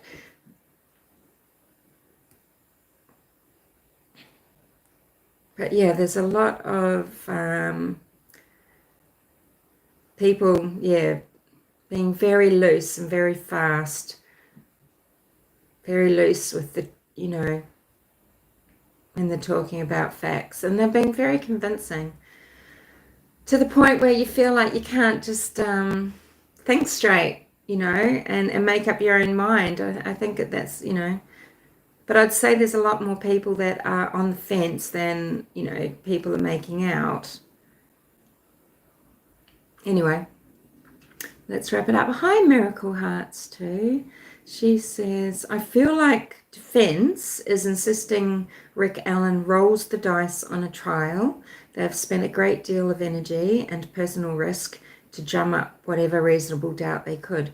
Well, you know, look at the way Baldwin was running his office, right? He was running his office like it was 1987. So maybe, I mean, I don't know about his other cases. Has Baldwin been using social media in the past? Did he do this in his last case? I would like to know, because it seems to me, you know, when he's called in someone to consult, maybe what someone a little bit more savvy with it. I mean, Baldwin's smart and he does his thing, but I think he's got a team that keeps him afloat, because I think he's sloppy. And maybe, you know, someone consulting and saying, yeah, what do I do? They've gone, well, you're not seeing a very important tool here, and that is social media, you know. So I'm not writing off that Baldwin is behind his own leaks, okay? Because that could be the strategy, right? Doesn't that seem to make sense? Consulting with Westerman. Oh, did they come up with that on their own together? I mean, so what was the advice Westerman gave if it wasn't to use, you know, true crime against true crime, to use us against ourselves, to use our weaknesses, to use our hysteria, to use the nature of salacious hunger for entertainment and titillation and tribalism and cultism, you know, seems to make sense that it was all of the defence's doing. I don't know. I know, we've had leaks all along, of course we have, there always are. But you know what I mean. And it works, you know, that little speech on the steps of the courthouse. Come on, journalists, journalize. Well, you know, he also knows that investigative journalists of ill aren't fucking touching it. Why? Because if this was another Watergate, wow, I mean, they'd be all over it, because they would be making their careers with it. But instead, you know, we've got people that have invested so much in Down the Hill that they're going to stick to the Ron Logan done it pundit, etc., etc. That to blow something open like this with this corruption, yeah, a real journalist would be onto it, Baldwin. It should tell you everything. He was saying that again for YouTube. I mean, just people are just fucking lapping it up, hook, line, and sinker. It's very frustrating. It's very frustrating because you're willingly being, yeah, being manipulated and abused. You're being treated like you're stupid. That's what I think, you know, but being flattered, you know. You own, it's up to you, you know. You're special if you can see it. Everyone else is just a moron. Yeah, look, I can see, I've been following this. I haven't been making videos about it from the start. I think I did only, I don't know, in the last 4 or 5 years maybe.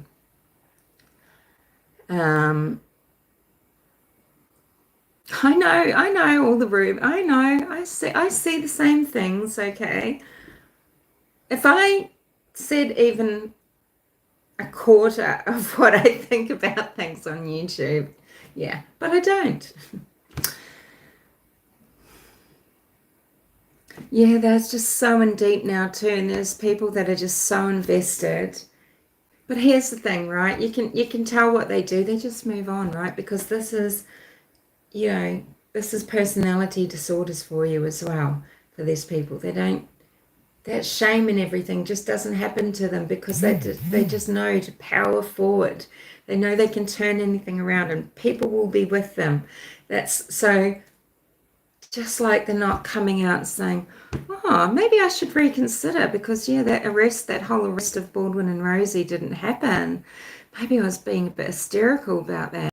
No, they come out firing. There's always a double down. There is never a backing down. There's never a let's reflect.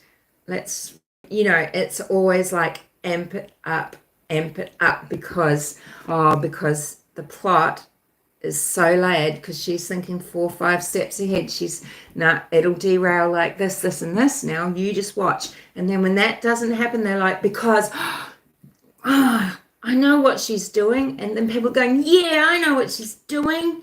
That horrible guy. She's an Eastern Star. So she, she's so far in it.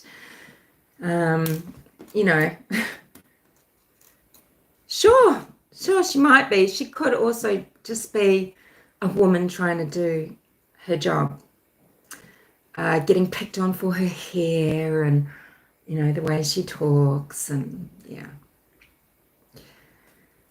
yeah, all those important things, right? Anywho, I'm losing my voice. It's been 2 hours.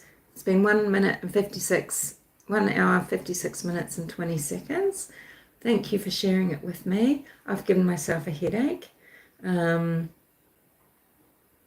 you to the chatters.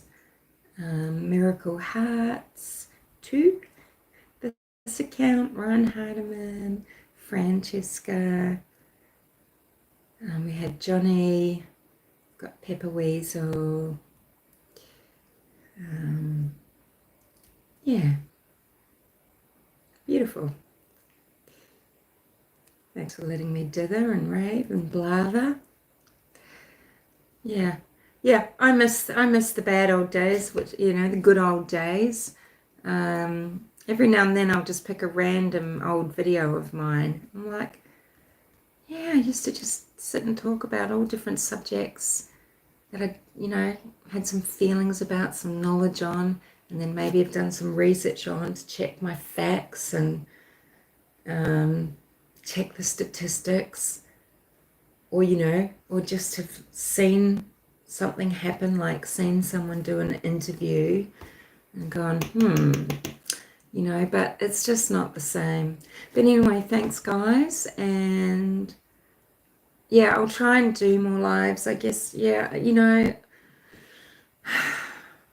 I'm really hardly on here now, I know. I pop up in chats and things, and I maybe post things on community pages, but because it's just taken all the, all my drive's been taken out, all my drive to actually get up, put myself out here and do it. I'd like to do it for the people that have subscribed to me, because I really am grateful that they have and respect that they have, and over the years, for various reasons, for whatever reasons. Just, it used to be just to hear my point of view, because I've known, like, from being, if you've worked in account management or sales or anything like that, you really understand how people really they just want to hear an opinion. An opinion means a lot, just to hear someone actually give their opinion. It doesn't mean, it's not a persuasive thing. It's always telling, not selling. Here is what I mean. Right? You can tell, can't you, when people are selling and not telling. So, when you're looking at people in these missing persons cases and the stepdad or whatever, or even the mother, and you're going, you're selling, you're not telling, you're selling. Something is off here. But yeah, I used to love giving my opinion. But I just don't have that. I have a lot of thoughts and a lot of ideas and think a lot of original things. But I just run out of breath by the time I come to maybe record it or go live. I just go, yeah. do more lives when I'm up to it. I will try to. And I've had a lot on my mind. I've had a lot of stuff on, this side of the camera, so to speak, just like real life. And I mean, I don't like when people say that and they say, well, in my real life, it's like I've got a real, no, this is my real life. This is real life. It's part of my life. But in things that aren't expressed and shown, yeah, I've had a lot going on and a lot of worry. Yeah, just trying to get some changes happening and everything. So that's been taking up, that's why I've sort of sound a little bit like I do, because, you just, yeah, your energy, your life force is going in so many places. Yeah, and I guess I don't have it for here.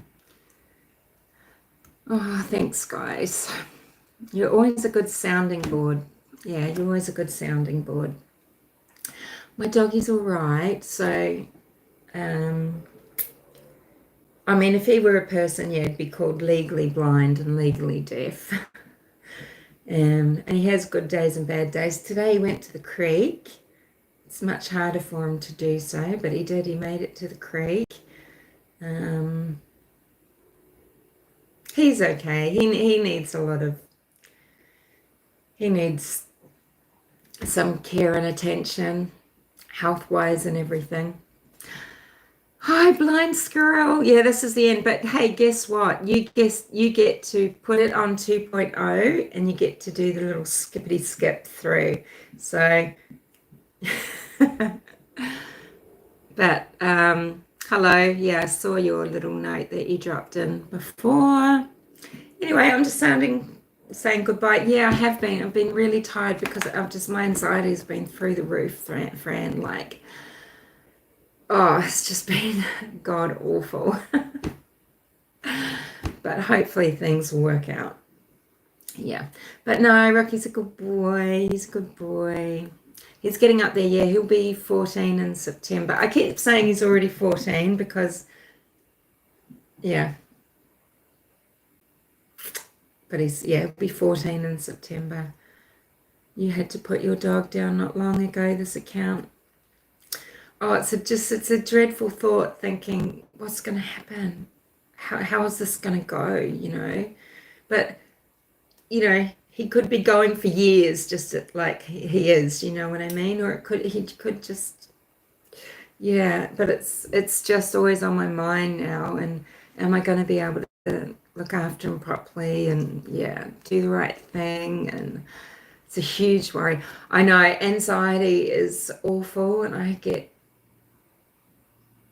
crippling. I mean, you have to work through it. But yeah, I get really bad anxiety. Yeah, it is awful. Yeah. All right. Oh, thank you, everybody. Let's, look, we might, there's a lot happening. I am following a lot of people's stories at the moment, actually. I'm following Madeline Soto's story because I'm just really appalled with what she was living through and for how long. I'm following what's happening with Sebastian Rogers. I wasn't at first, and it just sort of didn't sort of sink in at first, and I can't remember what I watched, and I'm going, oh, okay, yeah, I want to know more about this. So I'm following Sebastian's story. And, we're going to have, yeah, there's a lot happening with Delphi, isn't there? And I mean, we might have a trial soon. So can you imagine? Because from down under, of course, we're up all night watching the trial because we want to, if you're involved as much as I am, you want to be, yeah, 8 years old until her 13th birthday. Yeah, it's she's just turned 13, Miracle Hearts. And oh, it's heartbreaking. There's that photo apparently the day after, I mean, it could have been happening before. He could have had another phone number. There could be another cloud account somewhere. He could have so much information that they haven't found. But after the first date that they found of abuse, there's the photo the day after of her in the pool on his shoulders, and Mummy's there with her stupid fucking grin. And how awful for that little girl. How isolating it must be, and soul destroying. And so this is the thing, there aren't murder charges. The thing that takes a long time, because we know autopsies, well, the autopsy itself is done, there's testing that gets done, there's DNA testing and everything, but what takes a long time is toxicology. And if there's anything to find there, the results actually won't be back. So they could be waiting for that, or they could really, it's like, why isn't there a murder charge, right? People are asking, well, maybe they don't know who murdered her, or, there could be, or how she died. So that could go a few ways. Yeah, and then, and Sebastian too, he was living in a really intense household where I think he was humiliated often and made to feel unwelcome in his own home, and he didn't have understanding and support. I think he was bullied, and anything could have happened there as well. Peter Hyatt's excellent theory is that the mother locked him out of the house. And I think it's very strange with the timing of stepfather Chris Proudfoot being in Memphis, and Sebastian could be anywhere from home in Memphis. So yeah, but yeah, I hope they're just going to build a good case down there in Florida. Don't you just wish it was Judd? But don't you think? I know everyone's saying that press conference was a nothing burger, but I think they really had to come out and say something. I think it actually was very good. I don't know. I think they've made it quite clear that they are investigating. They're investigating everybody. Yeah, and they just want to do a good job. And I can't remember her name. Is it Oh, it starts with H, and it's a word that I thought, oh, remember that because it's a name that... But anyway, whatever her name is... Yeah, I thought the chief's very good, actually. The person in the investigation in St. Clair. And he's not going anywhere, right? But I made a couple of shorts recently. I didn't say them very well. Sometimes I record them 3 or 4 times until I just get what I want to say out properly. I couldn't be bothered this time. But one thing was, I'm like, you know what? We don't need a lot of more defense lawyers anywhere in the world, right? There's plenty of people who want to be defense lawyers. They were very good on the debating team, and they want to find the angles, and it's an intellectual exercise to be a defense lawyer, right? What we need are excellent prosecutors who demand good work from their police force, who take the cases when the cases are ready, and who get righteous and who get sentences that mean something, because this is what society needs. We need people, when they go away for rape, they're not out 6 months or 18 months or 36 months later to do it again and to escalate to murder. This happens time and again in Australia. These short fucking sentences for sexual abuse, domestic violence, violence against women, and then they're out committing more, that it's recidivist crime. And so they're in and out for these violent crimes against women. and each time they're out, they're raping and murdering, you know, and these child molesters who get out, that just slaps on the wrist for having CSAM and things like this. It's just so wrong. This is what we need. We need prosecutors who are going to, you know, keep society safe. But, you know, there's enough against him. He's not getting out. And actually, from what I understand, it's a death penalty case already then. And interestingly, what's not, they meant, you know, what, so who was saying it? Who pointed this out? What's not been charged for is sharing. Because did you guys hear that people were saying, what's the bet? He's linked to Santa and Santa's son who killed himself.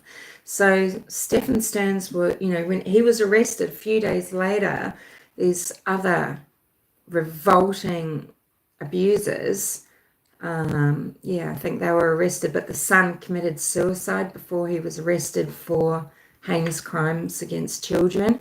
And the speculation was, what's the bet that they are in a network with Stephen Stearns, and well, they just don't want to face the music, so he's killed himself.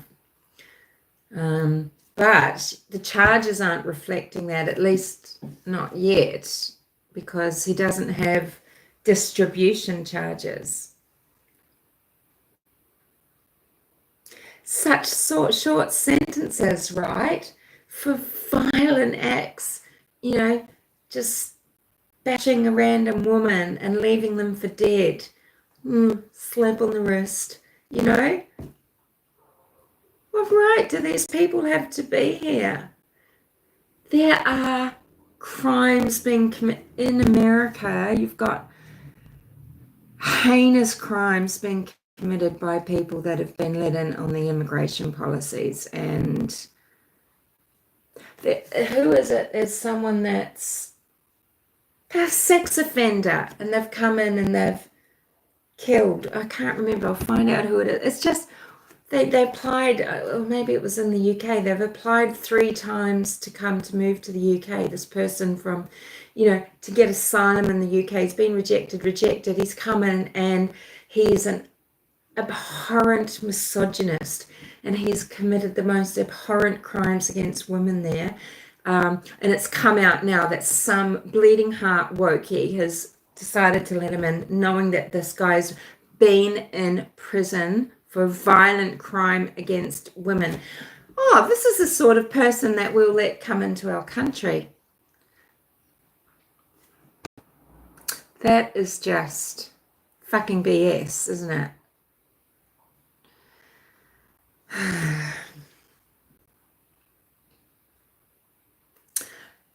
Us normal folks do have to look out for each other a bit better, and this is it, isn't it? We have to be better in all aspects of community in seeing changes in behavior, changes in the way how are people interacting. We have to be better at recognizing the behaviors of new partners and friends and cousins and people that are putting themselves into positions where they're in power over children, because we know that this is what abusers do. There's a term for it, which, but yeah, they do. They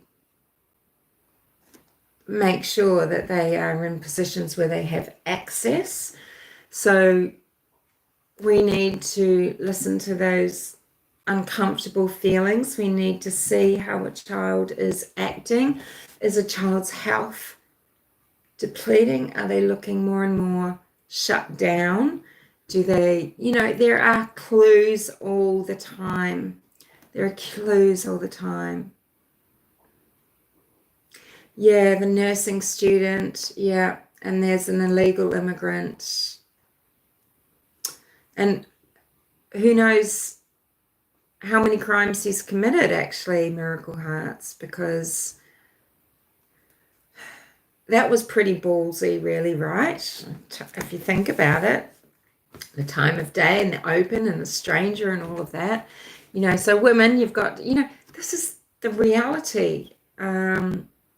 If I was still a runner, I'm not anymore for the last few years, but I used to be, you know, I would have to, how would I run? What, you know, it's so, you know, Ted Bundy knew the victim that before, I'm just in my kitchen, just hold on.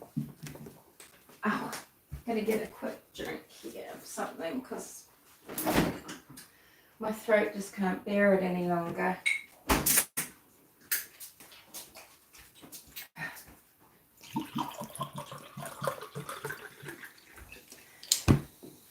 Parched.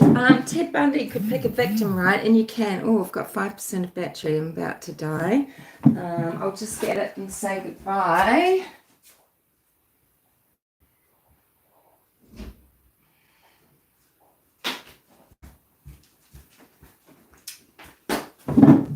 What a ruddy shambles.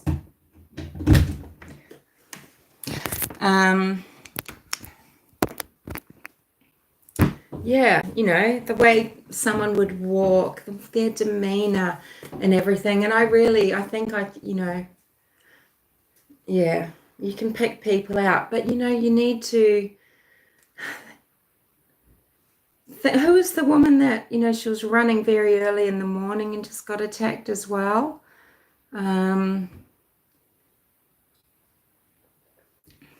But yeah, we can't even go running at dawn or dusk or on our own anymore. How ridiculous, right? And you don't want to be wearing a ponytail where someone can grab your hair. It's even this bad. And, you know, definitely don't have AirPods on and doof, doof, doof, doof. Just if you have to, just have one earbud out and just preferably none. Listen, you know, and just keep your wits about you and take the right routes and that sort of thing. Yeah, Liza Fletcher or something, that's ringing a bell.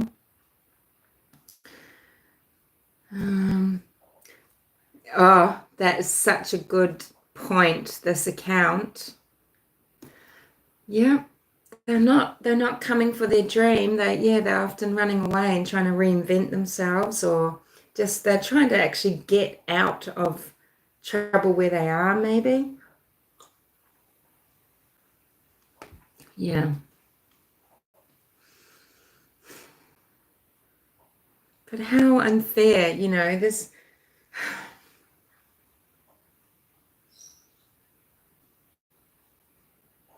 countries, I don't know. It's you got to be careful what you say. You know, you can't say, "Oh, I don't think it should be a free for all."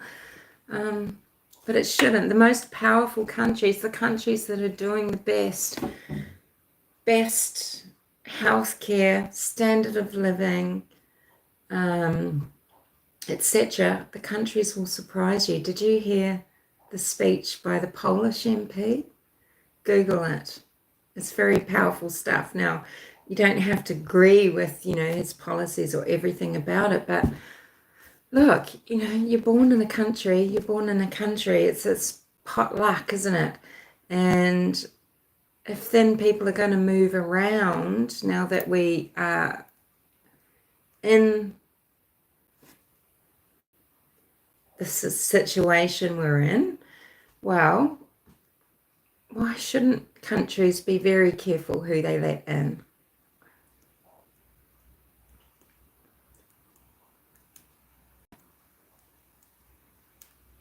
It's boggling, really, some of what happens. Oh, anywho, wow, that's depressing, isn't it? I mean, there's lots of things that we could talk about here, isn't there?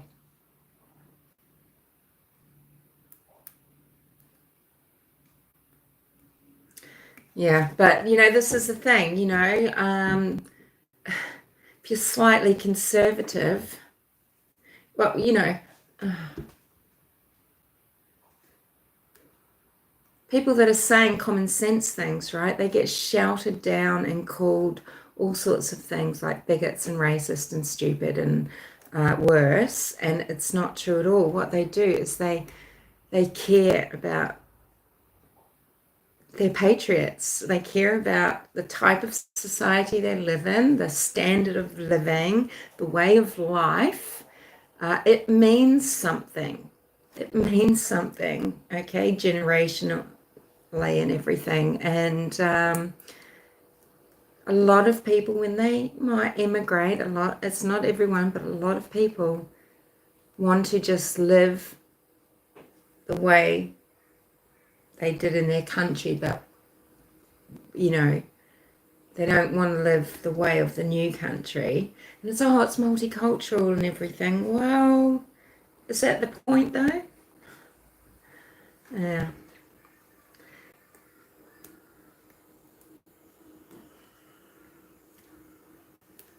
Yeah, but it's very unfair because a lot of people are getting in. I mean, there's a lot of upset in some places, and especially in England at the moment, where, because how there's those auditors, so they're auditing the country. So in America, I know often they'll just walk into government buildings and things like that, and you get the people coming up, stop filming me, no, you're not allowed to film over here, but it's like a public space. No, I'm going to ask you to leave. Yeah. I mean, and sometimes you think, oh, that you just yeah. That's pretty funny most of the time. But in the UK, yeah, there's a guy going around auditing kind of, but he's going to the hotels where hordes of people, thousands of people, they've been in. They're just put up in this hotel. They're given money. They've got clothing. They've got vehicles. And they're just waiting out their time before they bring their wives and daughters over. And yet, there's so much homelessness and everything and joblessness in the UK for the UK citizens, for people that are born there, and it's really pissing people off. And when crimes are committed by people that are being just in and gifted things, but the trouble is we don't march anymore. New Zealand is a country of marches. We'd just get up on our feet, leave our homes and go to the streets. And, we were like that with nuclear power and marching for everything that we believed in, right? And I mean, look, you guys are all probably a bit older because our channel has people mainly sort of 40s, 50s, 60s. So, do you remember how many marches did you go through?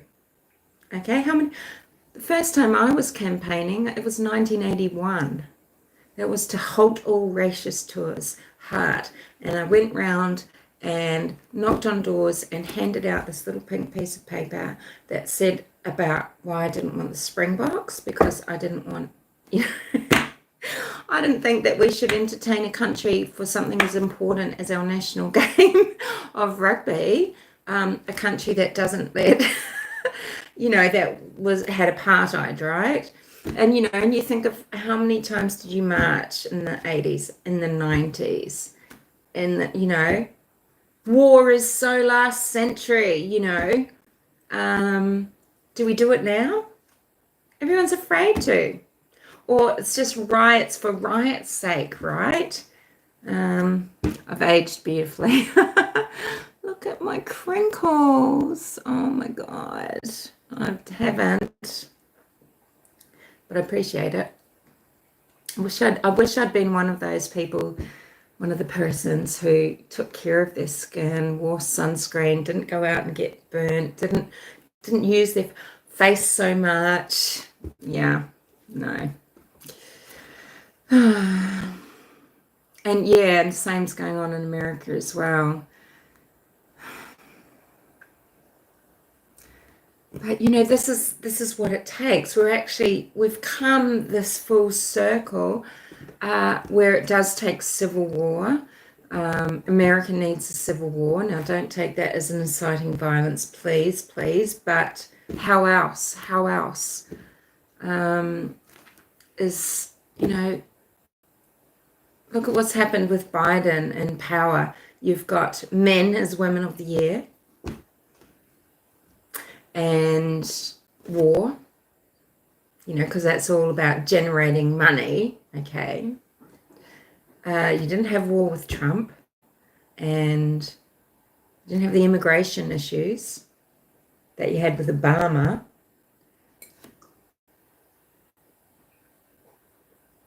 But, you know, it's really bad in Australia as well.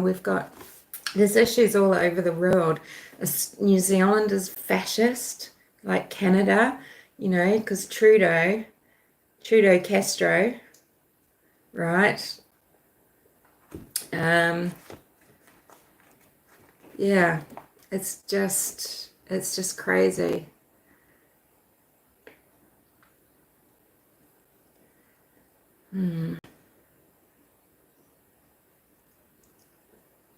You know, but this is partly why there's welfare states and things, because that's how people are controlled. Look at you guys all being sweet to each other.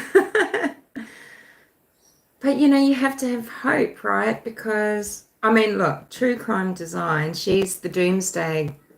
She's putting a doomsday date on it. She says that the disappearance of Kate Middleton, just watch, the elites are starting to disappear. They know sup. And yeah, so she'll be calling for something. But, you know, we all know she's crazy. But yeah, you have to have hope and you have to have belief. Now, just because we see a lot of hopelessness on TikTok and things like that, you have to look out into your real world. I just look to my nieces and nephews and I can just go, phew, intelligence, soul, drive, talent. You know, that's what I see in my family, in these teens and people in their 20s and my cousins' children. And so, you know, I know that there's a powerful generation of people. The thing is, those people, what happens is they're just not connecting together and knowing that they're so strong and so powerful, because they're like little satellite stations around, and the degraded people and the degrading people and the ones there just to distract while all the real stuff's going on. Well, you know, they just look like there's so many because they're all just there connecting and being loud, you know. Oh yes, I'm in black and white. Oh look, I've got these are my all-seeing eyes, aren't they? Oh look, you should see the pattern on my lamp.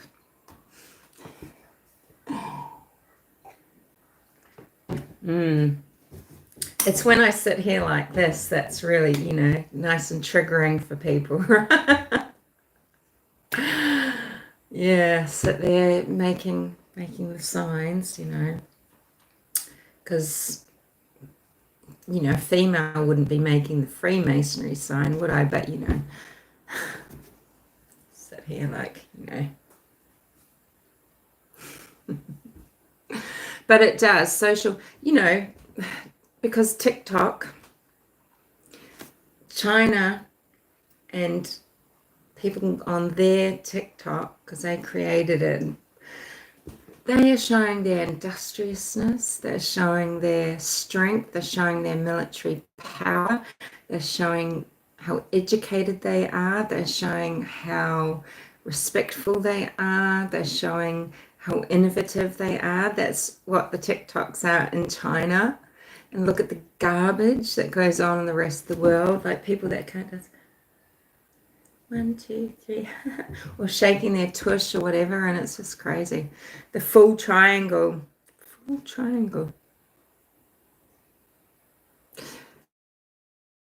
yeah, we can start doing a little,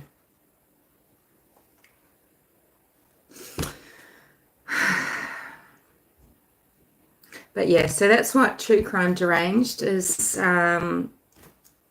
She's really winding it up. Yeah.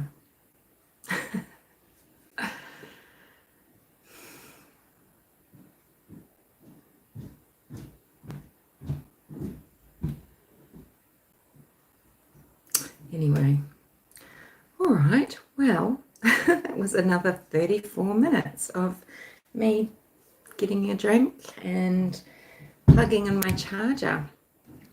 So it's probably an ungodly hour, is it? It's 3:30 here nearly, or 3:30. Oh, that's probably a sign.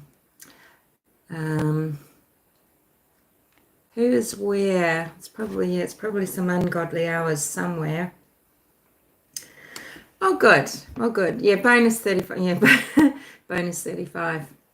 I'll make sure next time I come in firing, and I've really got something to say, and I'll actually write some notes and not just go goatee, snap photos, narcissism, kidnap, convert. that was my notes. Yeah, I'll do better. It's 12:30 a.m. there for Miracle Hearts. Well, that's all right. That's pleasant. I was up all night pretty much for that hearing. I don't know why, because it wasn't, it was just being reported on. It wasn't televised or anything, but I don't know why. Yeah, I think I got 2 hours sleep that night. Yeah, there's always nice people here, Francesca. And guess what? We didn't have the usual trolls coming in, the passive aggressive ones that come in and they've got a funny little cartoony person. They go, hi, and then they'll go, what can I call you other than Humanimal? Oh, that seems like a really horrible, what is, and then they just start, but I've just got a feel for them now. Yeah. Block.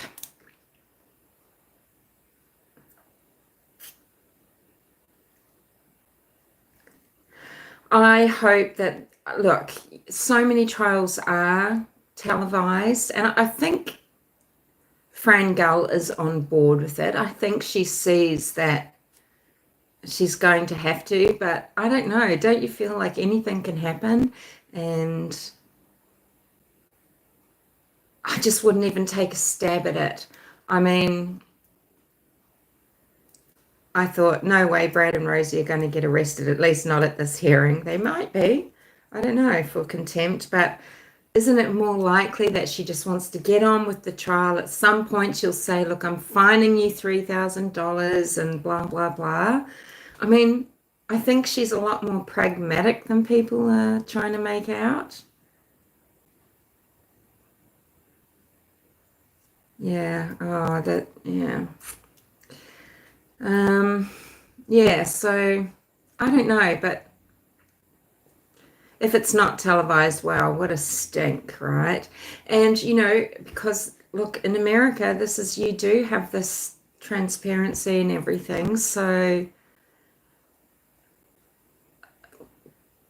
what sort of grounds is she going to bring to say it can't be?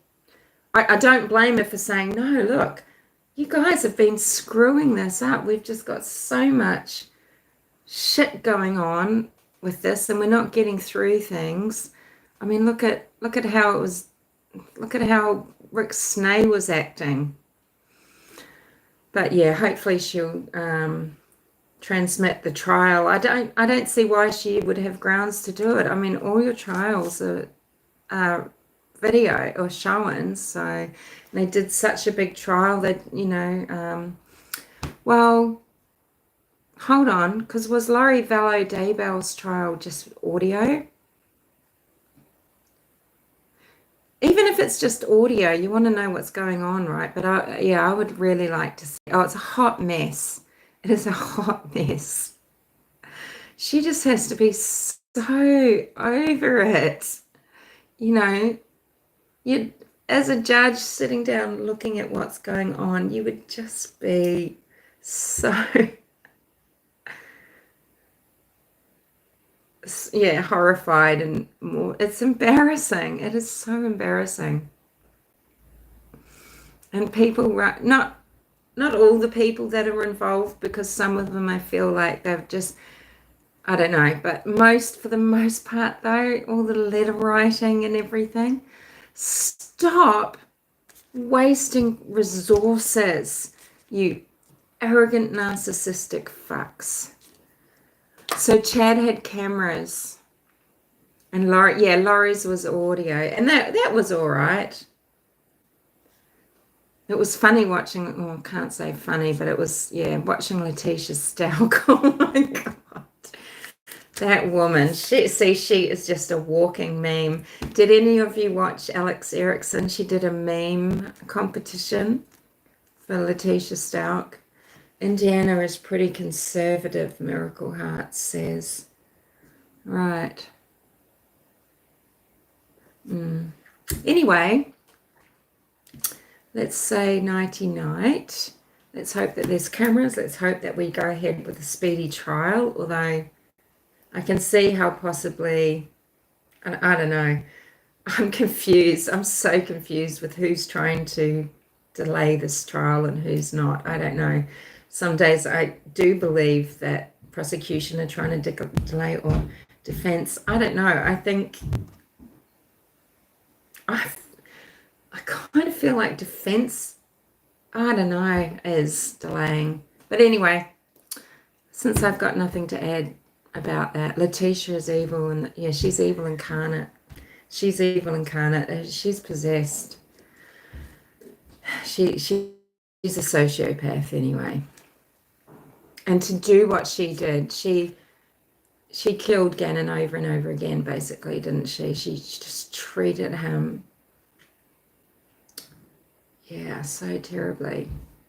Imagine being able to do that. And her mind, her crazed mind. Oh God, imagine being trapped inside her head. Yeah. Anyway, I'm going to press the button, okay? So I'll see you guys later. Thank you so much for being here. We'll catch up again soon. If anything lights a fire under me, I will try to just get on straight away and not let it just dissipate and then get to the point where I go, ugh, because that's what's been happening. All right, see you later.